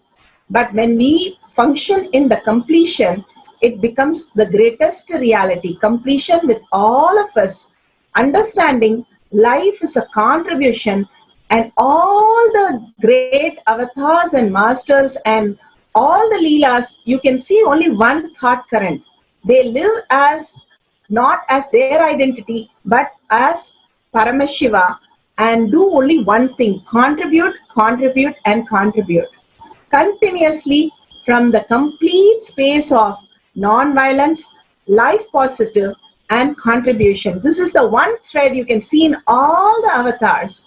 So beautifully, our devotees, the Shakshi Pramanas, so many devotees have fed Ganesha, and so beautifully they have contributed to their reality and others' reality. So today we'll be feeding Ganesha. Before that, we'll have few of the words that we'll understand, the deeper mantras that Bhagavan himself has given, and then go into the instruction.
And we'll listen from Bhagavan himself about these beautiful words. First is the Shaktipada.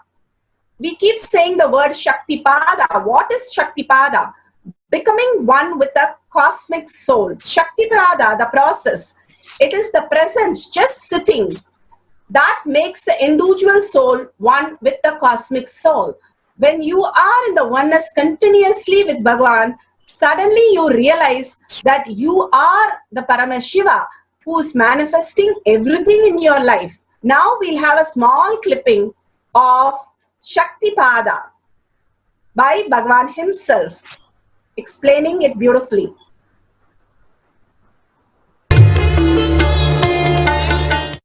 Let me give an introduction about what is Shaktipada process. Please understand.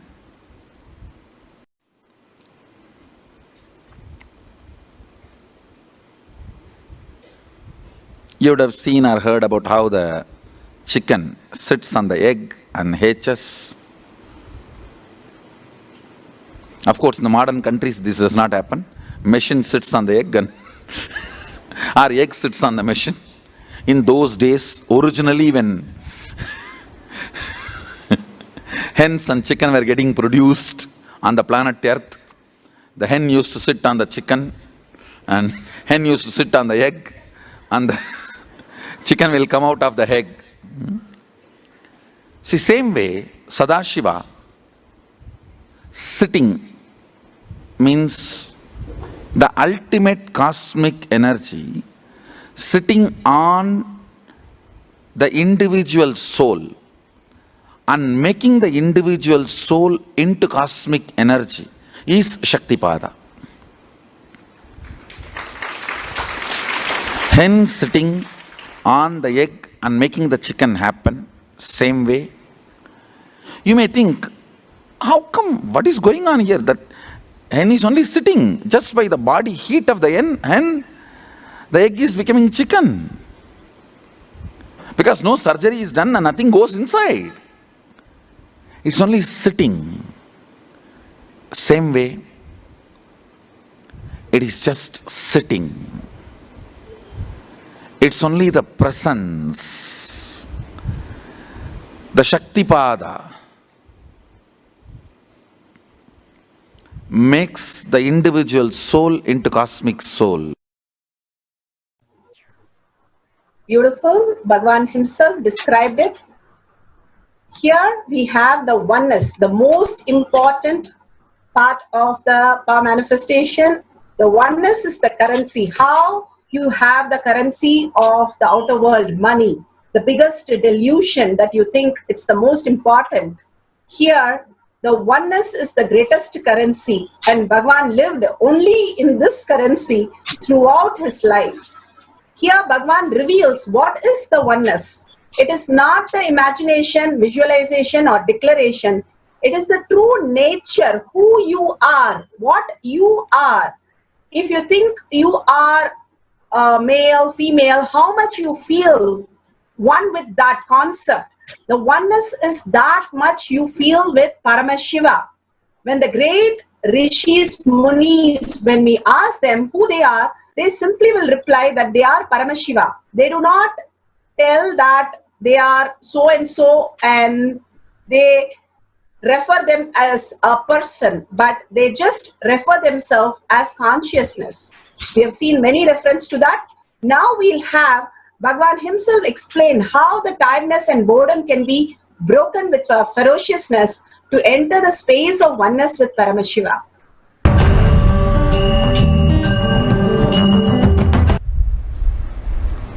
Oneness is not imagination. Oneness is not visualization. Oneness is not even just declaration.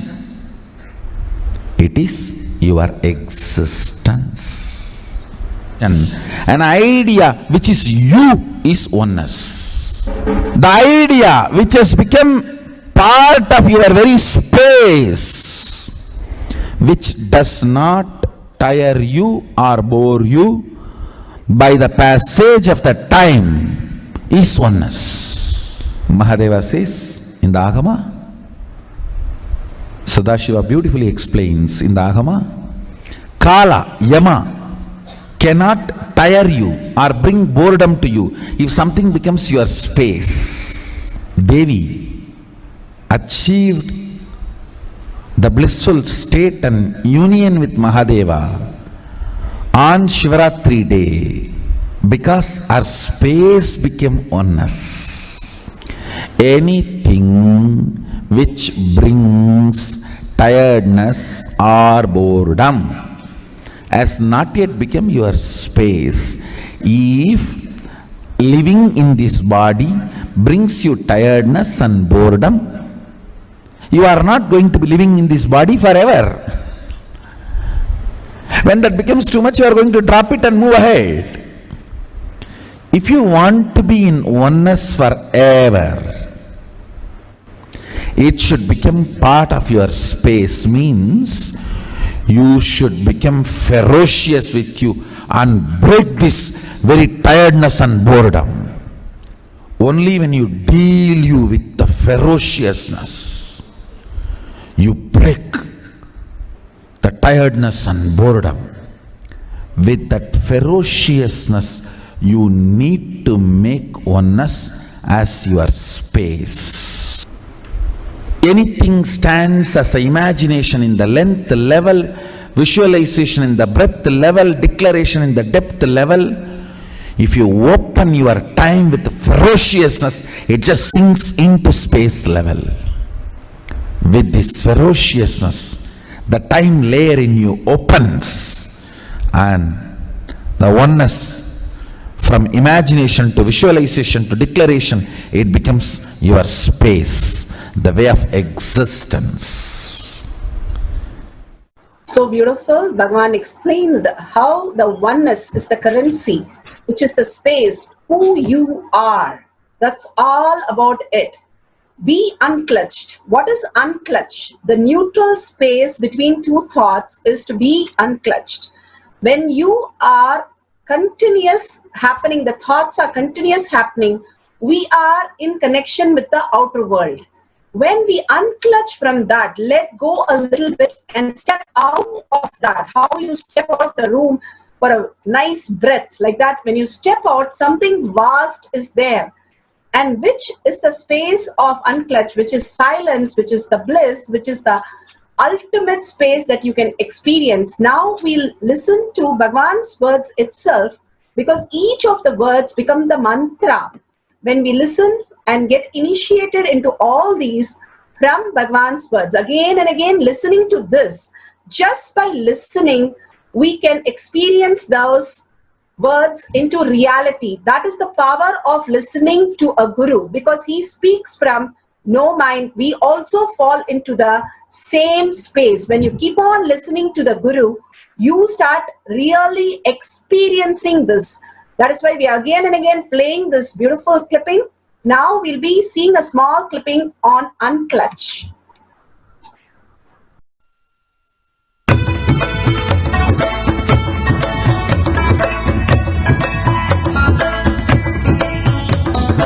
The thoughts, every thought is independent, illogical, unconnected and unclutched. Because the gap between two thoughts is too small, the neutral space between the two thoughts is too small, you think all the thoughts are connected and it is in the shape form. It is not. By your very nature, every thought is independent, illogical, unconnected and unclutched. Between every thought you experience a neutral space. When you change the gear, whether you go from neutral to 1 or 1 to 2 or 2 to 3 or 3 to 4 or 4 to whatever gears you may change, but every time you have to come to the neutral space. Only then you can go to the next gear.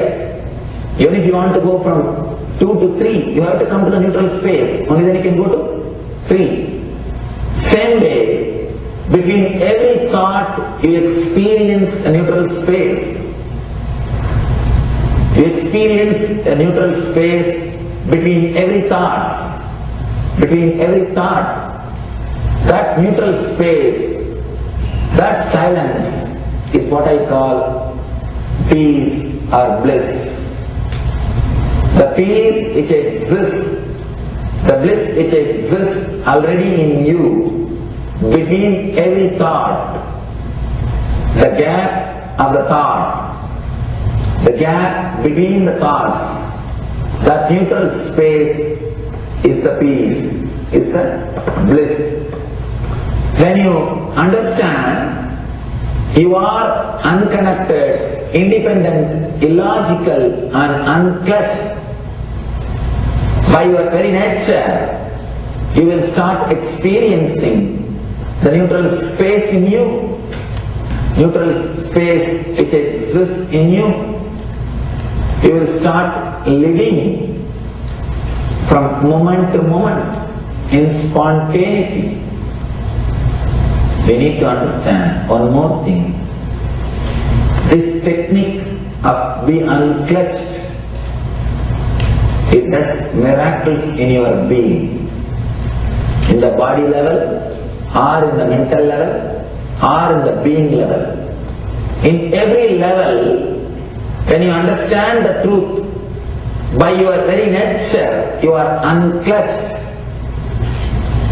The tremendous quantum transformation. You take a quantum jump. The transformation happens in quantum, not step by step. Just on jump.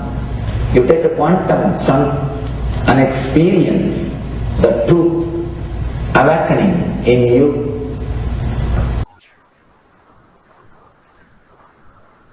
Yes, beautifully Bhagavan gave us how the unclutch works. Now, few more things which we want to go through is initiation, the most important.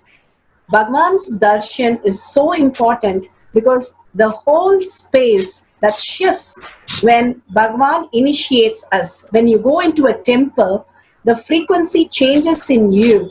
That is why you experience the peace inside. Suddenly your thoughts just drop to a very low level. That is the frequency increase in you. That is exactly which happens when you see Bhagavan in even a flyer or even one small corner.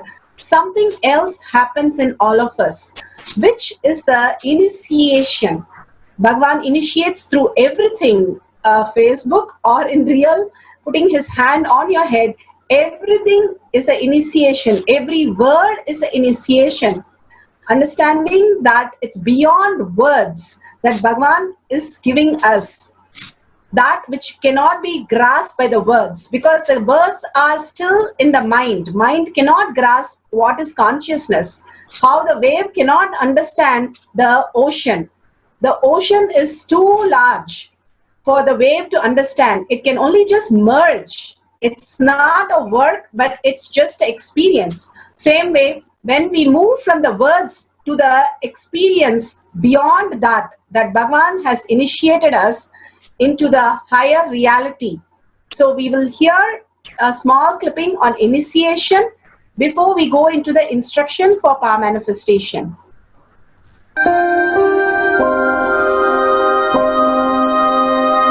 You see, let me explain the initiation. Initiation is the process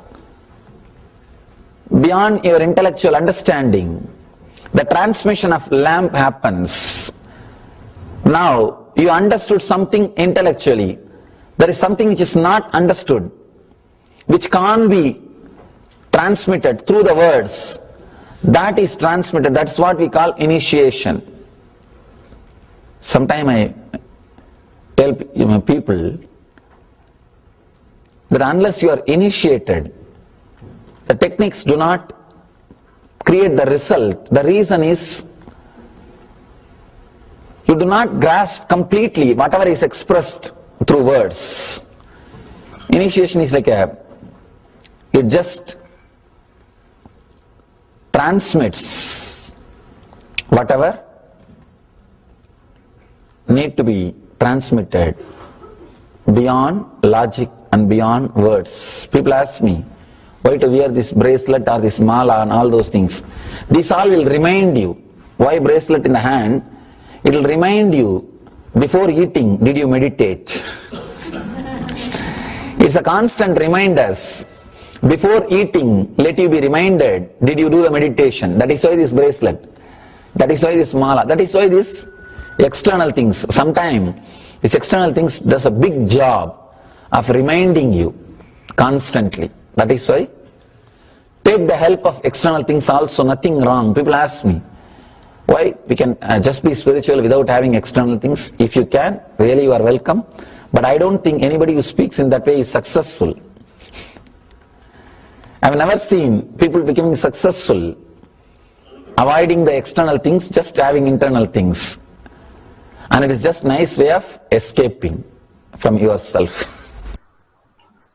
So we listen to the initiation, which is Bhagavan's presence itself. The initiation is what which makes the whole thing open up in us. The next dimension, next reality opens up in us. Bhagavan speaks about Mahavakya as the password, because most of us, we are not integrated. Even though he keeps talking about it, we have some incompletion or some pain or something which is going on in the outer world, which is standing much more important to us than ourselves, the higher consciousness that we are to realize ourselves. So to bring that consciousness back to the higher reality, Bhagavan has given the greatest technique, Mahavakya, which opens the Dvadashanta. There are 12 energy centers in your body, and it opens the Dvadashanta like a key, which opens a huge temple and opens into a new space for you. Same way, when you start chanting the Mahavakya continuously, you open that into the higher reality. So we'll be going to chant the Mahavakya continuously as we do the power manifestation, which increases the integrity. Bhagavan's integrity with Paramashiva is very high. So he is able to flow in us. But when we raise the integrity in us with Bhagavan, it flows through us as Shakti. So that is where the Shakti starts manifesting.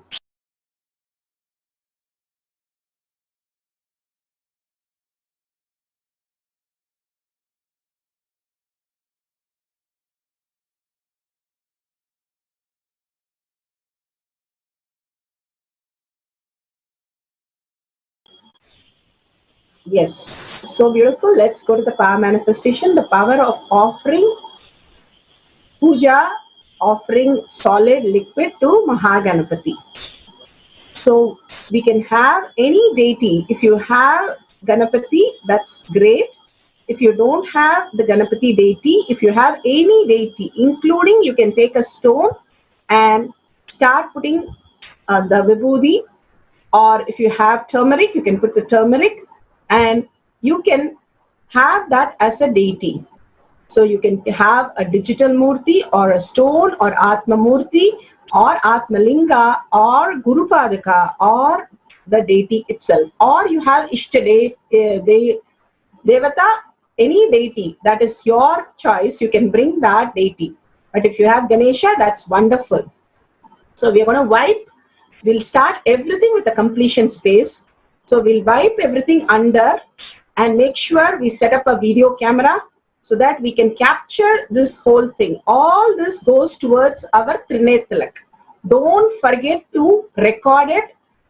This is for the participants, the Paramashivam participants. And if you're a social media viewer, yes, you can also go for Trinetalak. If you have 21 times absolutely recorded videos of Ganesha taking your offerings. So with a deep gratitude, greed, oneness, and Paramashiva himself has coming as a Chavatara, as Mahaganapati, and manifesting in taking your offering, liquid food or solid food. You can have juices, you can have Madhuparka, which is a milk, which is nectarine milk, adding honey and jaggery in the milk. You can make Madhuparka, it's called the nectarine drink. You can make some juice, you can make some sweet milk, water, anything you can offer. But make sure there's no capillary effect of when you offer to the deity, it starts looking as though it is taking in, but once you lift the deity, there is a lot of spills. There should be no spill of the deity. So no spilt liquid under the deity. Make sure you can have tissue or you can have something solid cloth and make sure it doesn't get wet. You can have solid food like Ganesha loves banana and all the modakas, any Nevedyam you can offer, and simply Ganesha will start taking in. Once you just call Ganesha Maha Ganapati Param Purile. The word Param Purile, when you start chanting, simply Ganesha himself will come and take the offering from us. So what is the instruction? We'll sit straight with the head, neck and back in a straight line, remembering Bhagavan. Why do we remember Bhagavan in third eye? When you remember Bhagavan in the third eye, the awareness, you are awareness, you don't have awareness, you are awareness. You will raise to the awareness instead of outer world. You become the awareness at that point. The more and more you are awareness, and as awareness, we have to connect to some form, which is formless. And Bhagavan is the ultimate source for us. So remembering and visualizing Bhagavan in your third eye, keeping your head, neck and back in a straight line. Your spine should be straight so that your Kundalini raises to your Agnya, the space between your eyebrows. An absolute unclutching. How Bhagavan said, contributing is the ultimate. Contribute to us first, where you unclutch totally and understand you have come here to live the ultimate consciousness, Paramashiva space. I am Nithyananda, Paramashivam. that space of oneness you came here to live. Again and again, bring that clarity is the ultimate Tyaga. Bhagavan says Tyaga of the mind, which brings so much of clarity.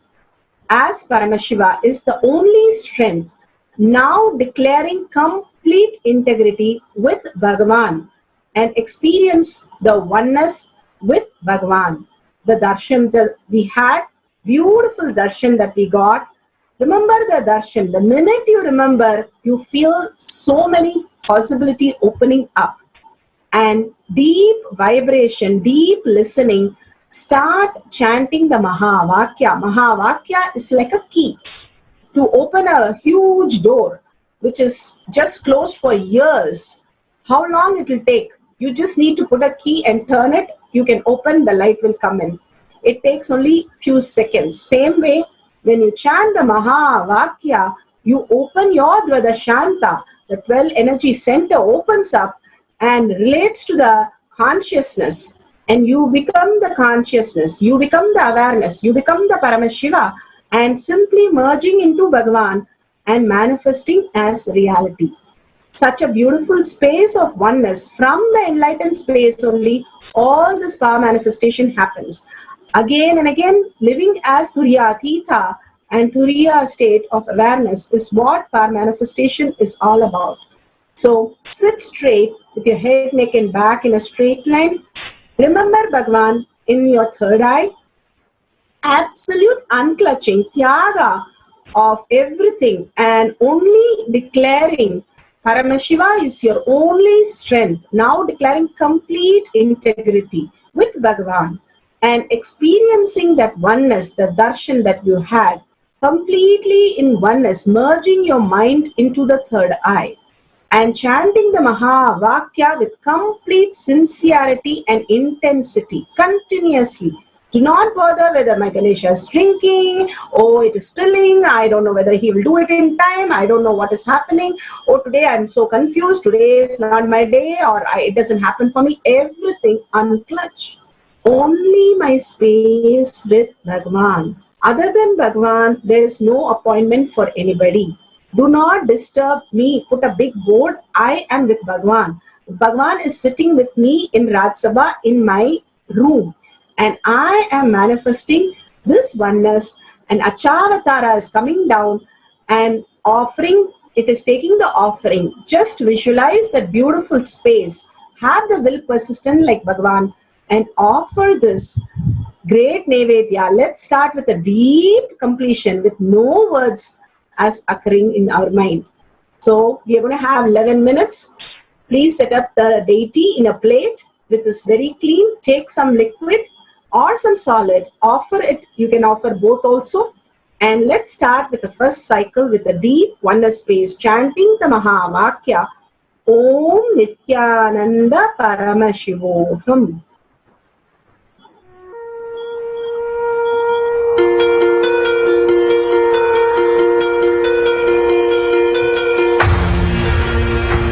See yourself as 25-headed, 50-handed Paramashiva, as eternally 16, youthful.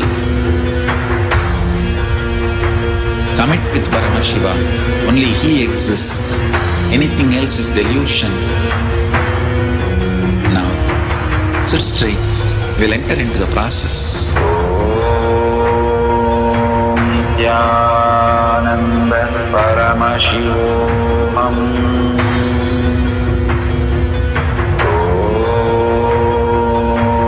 Nithyananda Paramashivam. Om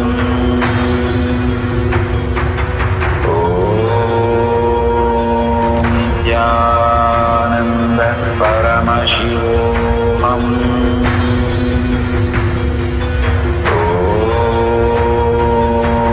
Nithyananda Paramashivam.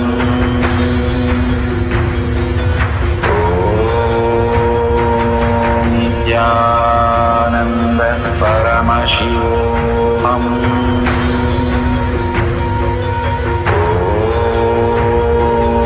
Nithyananda Paramashivam. Om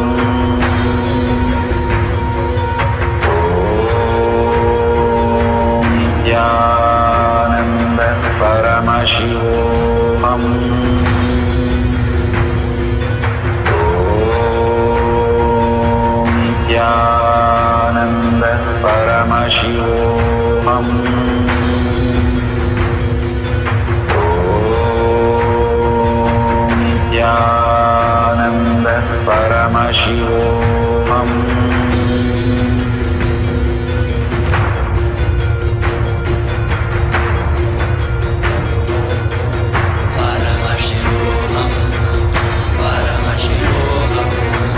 Let Paramashiva's third eye manifest in all our third eyes.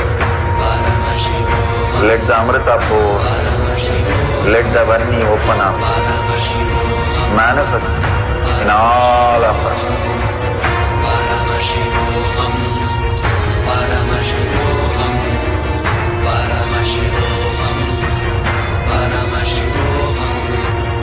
Let Paramashiva overflow, manifest the powers in all our third eyes.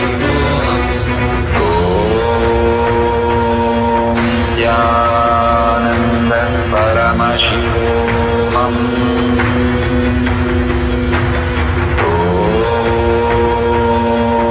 Nithyananda Paramashivam.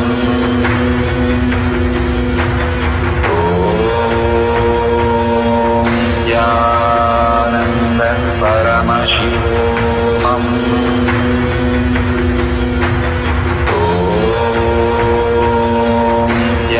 Nithyananda Paramashivam.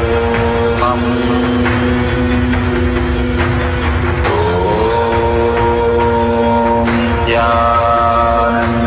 Paramashivam.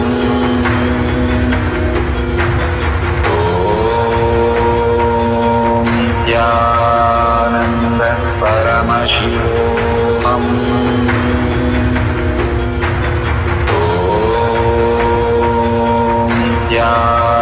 Nithyananda Paramashivam. Om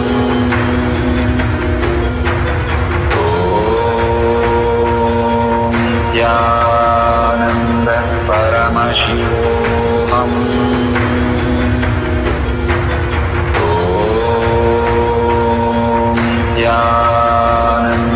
Paramashivam. Om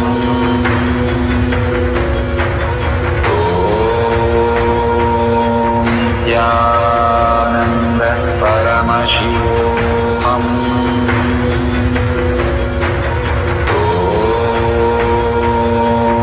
Nithyananda Paramashivam.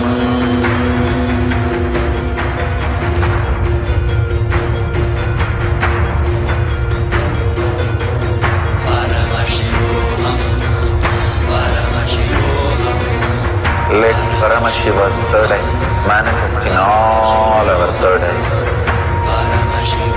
Let the Amrita pour, let the Varni open up, manifest in all of us.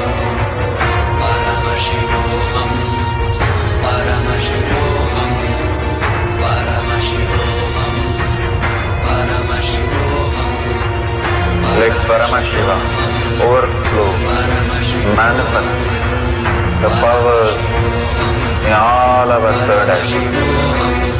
Om Nithyananda Paramashivam. Om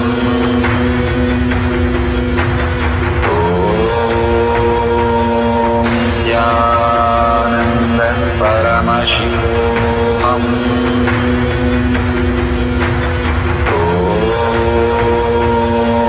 Nithyananda Paramashivam. Om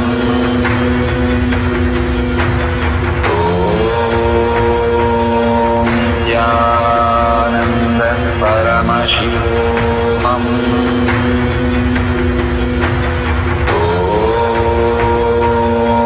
Nithyananda Paramashivam.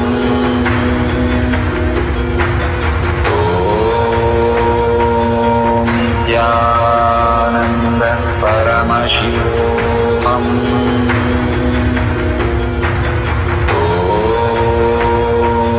Nithyananda Paramashivam. Om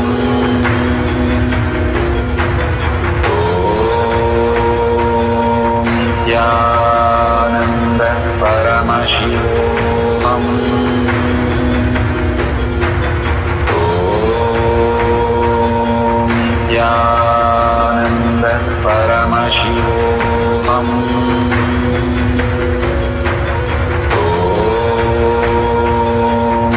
Nithyananda Paramashivam.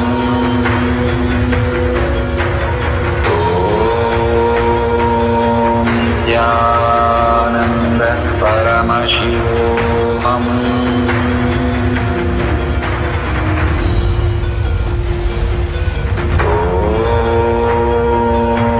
Nithyananda Paramashivam.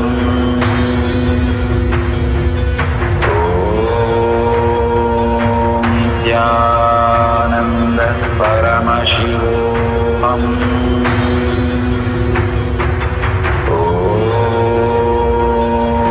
Nithyananda Paramashivam.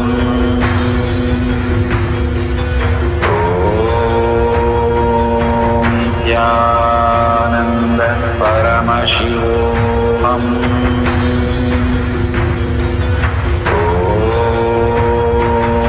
Nithyananda Paramashivam.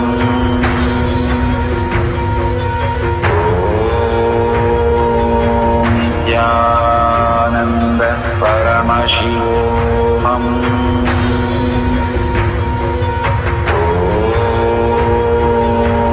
Nithyananda Paramashivam.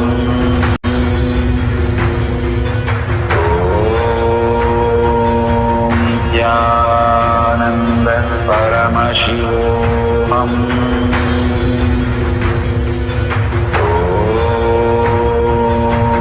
Nithyananda Paramashivam.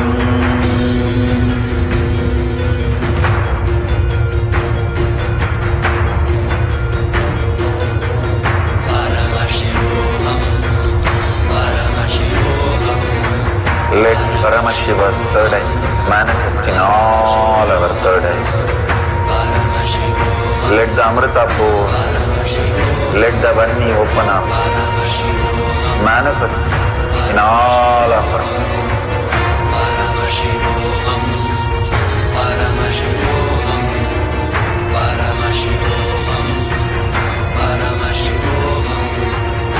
Let Paramashiva overflow, manifest the powers in all our third eyes.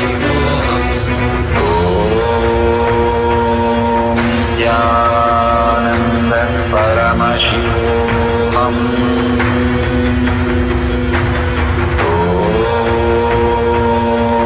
Nithyananda Paramashivam.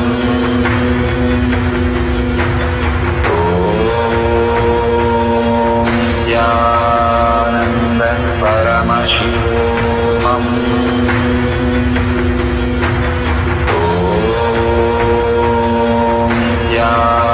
Nithyananda Paramashivam.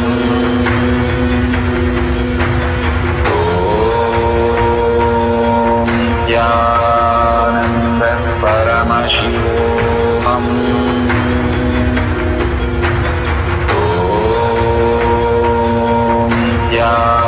Nithyananda Paramashivam.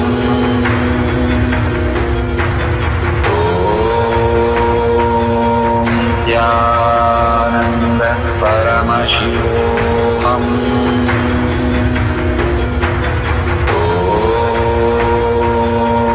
Nithyananda Paramashivam.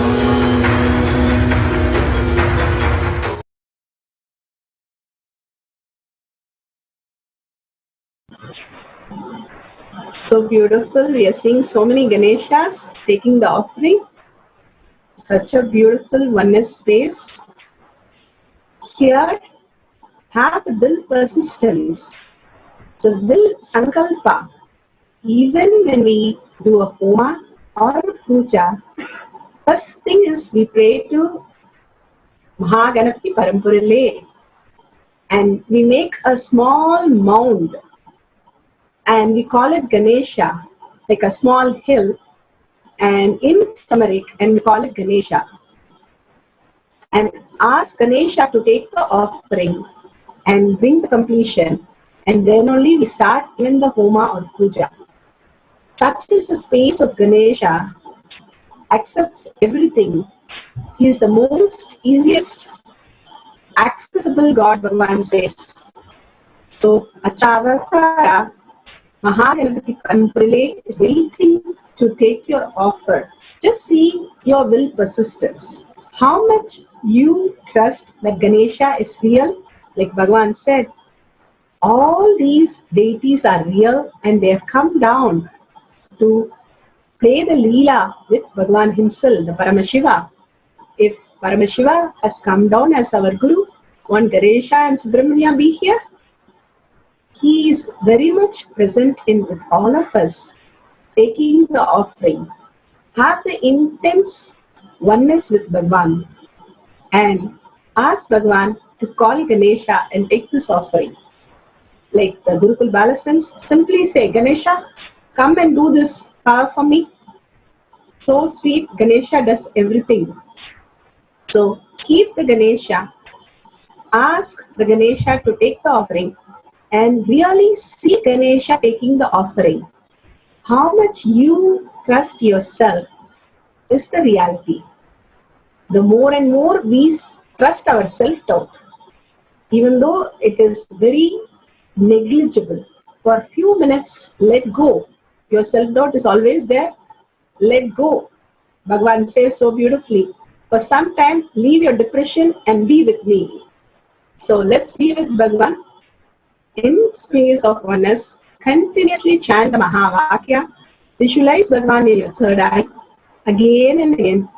And start connecting to Mahaganapati and give the offering to Ganesha. He'll simply take it. We'll have one more round. You can offer solid liquid, any of the liquids, multiple liquids, and he will take all the offering that you give.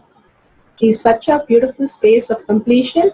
He's simply dancing and enjoying this whole Leela. If he's taking in so many thousands of people now, he will take yours also. So intensely connect to him and Bhagavan. Only thing you have to hold is the oneness space. You are the awareness, you are the consciousness, you are Paramashiva.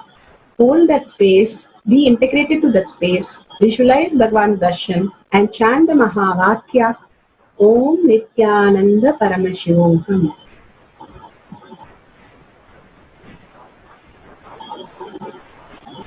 We'll have the second cycle of 10 minutes.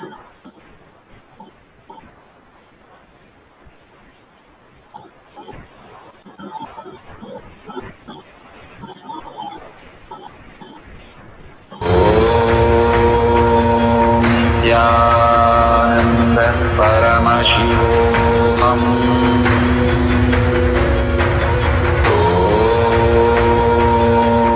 Nithyananda Paramashivam.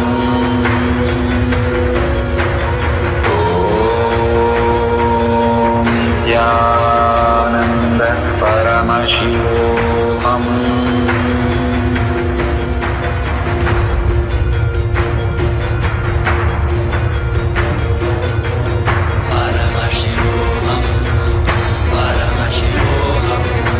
Let Paramashiva's third eye manifest in all our third eyes. Let the Amrita pour, let the Varni open up, manifest in all of us.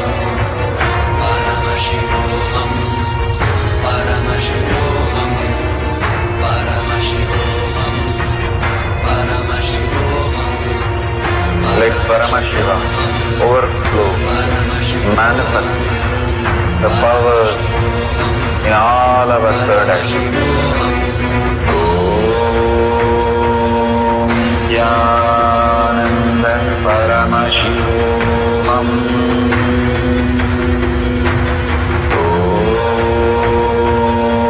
Nithyananda Paramashivam.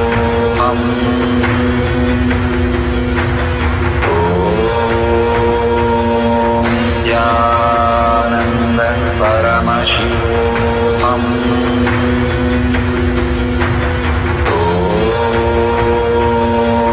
Nithyananda Paramashivam. Om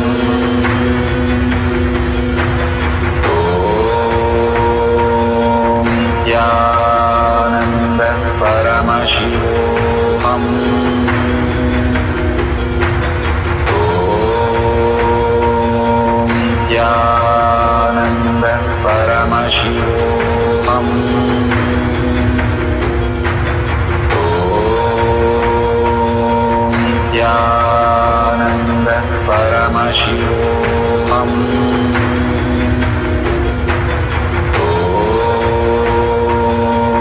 Nithyananda Paramashivam.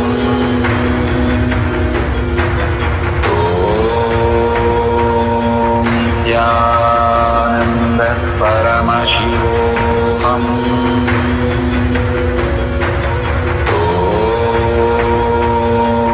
Nithyananda Paramashivam.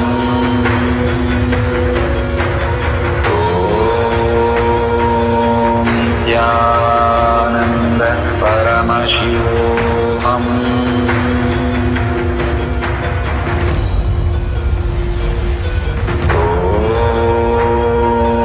Nithyananda Paramashivam.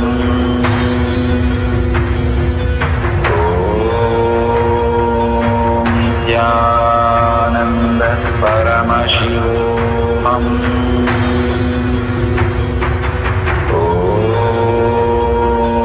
Nithyananda Paramashivam. Nithyananda Paramashivam.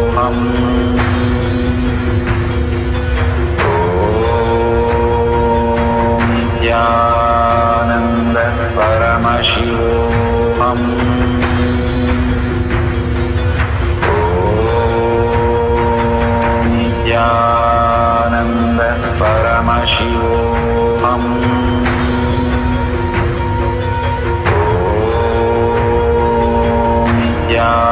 Nithyananda Paramashivam.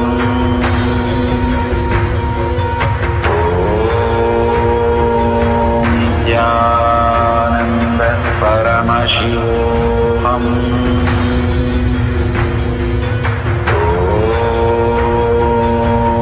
Nithyananda Paramashivam.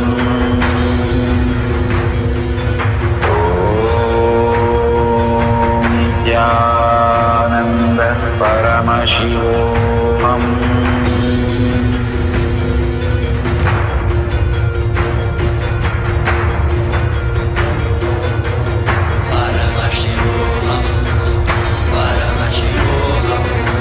Let Paramashiva's third eye manifest in all our third eyes.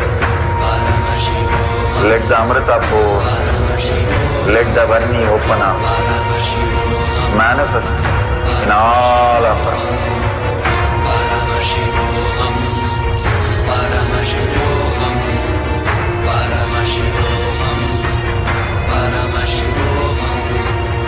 Let Paramashiva overflow, manifest the powers in all our third eyes.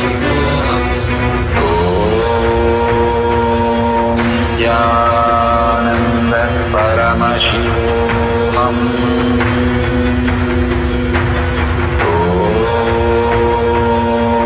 Nithyananda Paramashivam.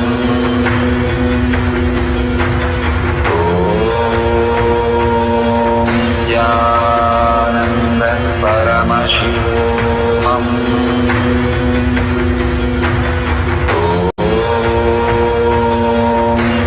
Nithyananda Paramashivam. Nithyananda Paramashivam.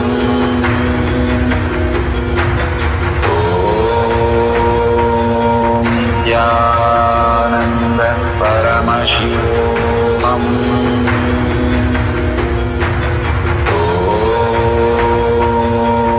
Nithyananda Paramashivam.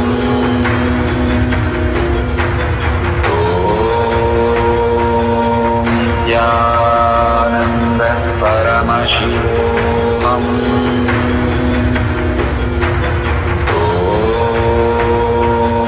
Nithyananda Paramashivam.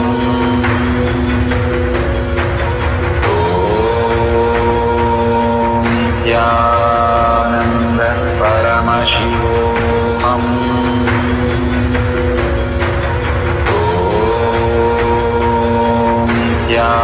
Nithyananda Paramashivam.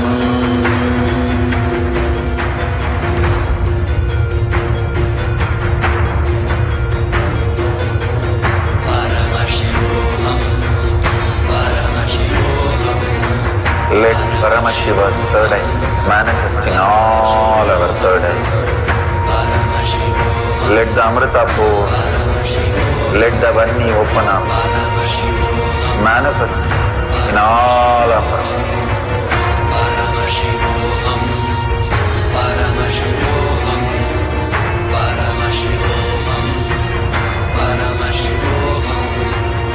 Let Paramashiva overflow, manifest the powers in all our third eyes. Nithyananda Paramashivam.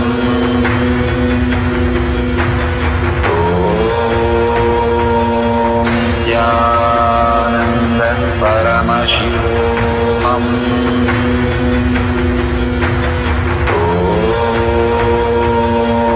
Nithyananda Paramashivam.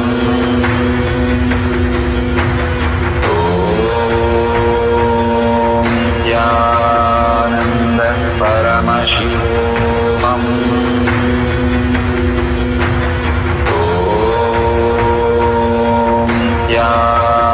Nithyananda Paramashivam.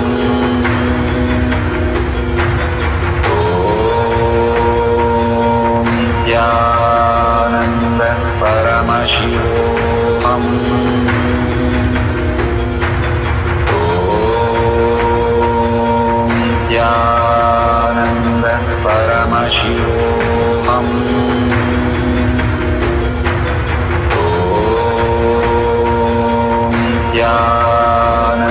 Nithyananda Paramashivam.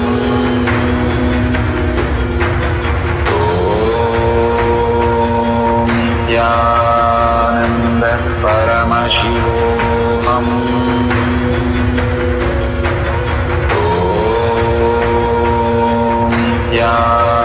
Nithyananda Paramashivam.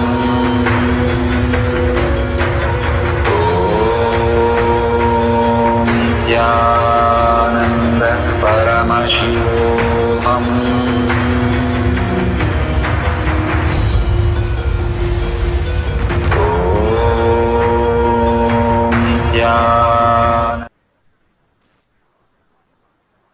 Nithyananda, all social media viewers, this is for you. If you are a Paramashivam participant, please go ahead and continue your levels of continuing to feed Ganesha, feeding the deity, or whoever you're feeding to. Continue. Here, this is for the NTV users, Facebook users, and YouTube. Please go ahead, post all these great things in Sri Kailasha Courtyard Manifesting Power Group. This is also part of Power Manifestation. The more you speak about your experience, the more you about balasances, before they even manifest, they are very confident they are manifesting. That space only makes the balasans manifest all the powers. The secret, if you want to know, their core belief that they are manifesting, even if it takes days, they know very well they are manifesting. There is no change. How many ever days or months or years it happens, they are very clear they are manifesting. That is the secret code of Bhagavan, given us how manifestation happens. Sharing that with everybody. Maybe he took only few drops and after that he refused to take the offering. Even that is a manifestation. Even little things that happens is a manifestation in our life. Again and again, sharing that cognition, making us understand. See, when we start walking, when we are probably 1 year, we keep on falling down. We don't say, oh, the kid doesn't know to walk. It starts walking. but we don't have doubt whether it will walk or not. The minute it stands up, we know that for sure the kid will start walking. And even though it falls down 100 times, we trust only the kid's walking, it is going to surely walk. Same way, even if you have not manifested 10 times and only one drop, you have seen it, just matter becoming energy, you have manifested. You becoming proficient with that, it will happen. Don't look for quantity, look for the quality. Bhagavan always says that. Look for quality, not quantity. So with that space, update the tinyurl.com/powermanifestation and share it with all the people and contribute this to everybody's life. Very important. Sharing and causing others' reality is the contributing. Again and again, raising ourselves. Only if we shift with a powerful cognition, the Ganesha himself has taken the offering and prasada is given to everybody. Bhagavan always says after the puja, share the prasadam. So the prasadam is contribution. So share it with as many people as you can, giving that same blissful experience for them also. So with that, let's end this power manifestation session.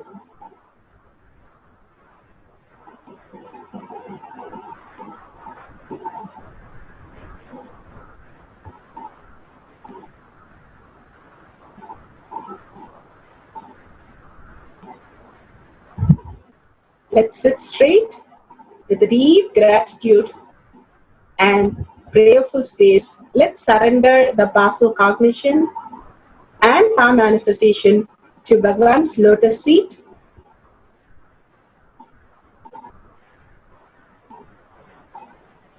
And remembering Bhagavan in our third eye, let's end the session with the Purna Mantra. Om Purnamada Purnamidam Purna Purnamudashyate Purnasya Purnamataya Purnamevavashishyate. Om Shanti Shanti Shanti. Hari Om Tat Sat Sarvam Bhagavate Sri Nithyananda Paramashivam Padukarpanamastu. Om Nithyanandam. Thank you, Nithyanandam. Let's bring everybody to Bhagavan's darshan, next darshan, and satsang. And don't forget the power manifestation session, Nithyanandam.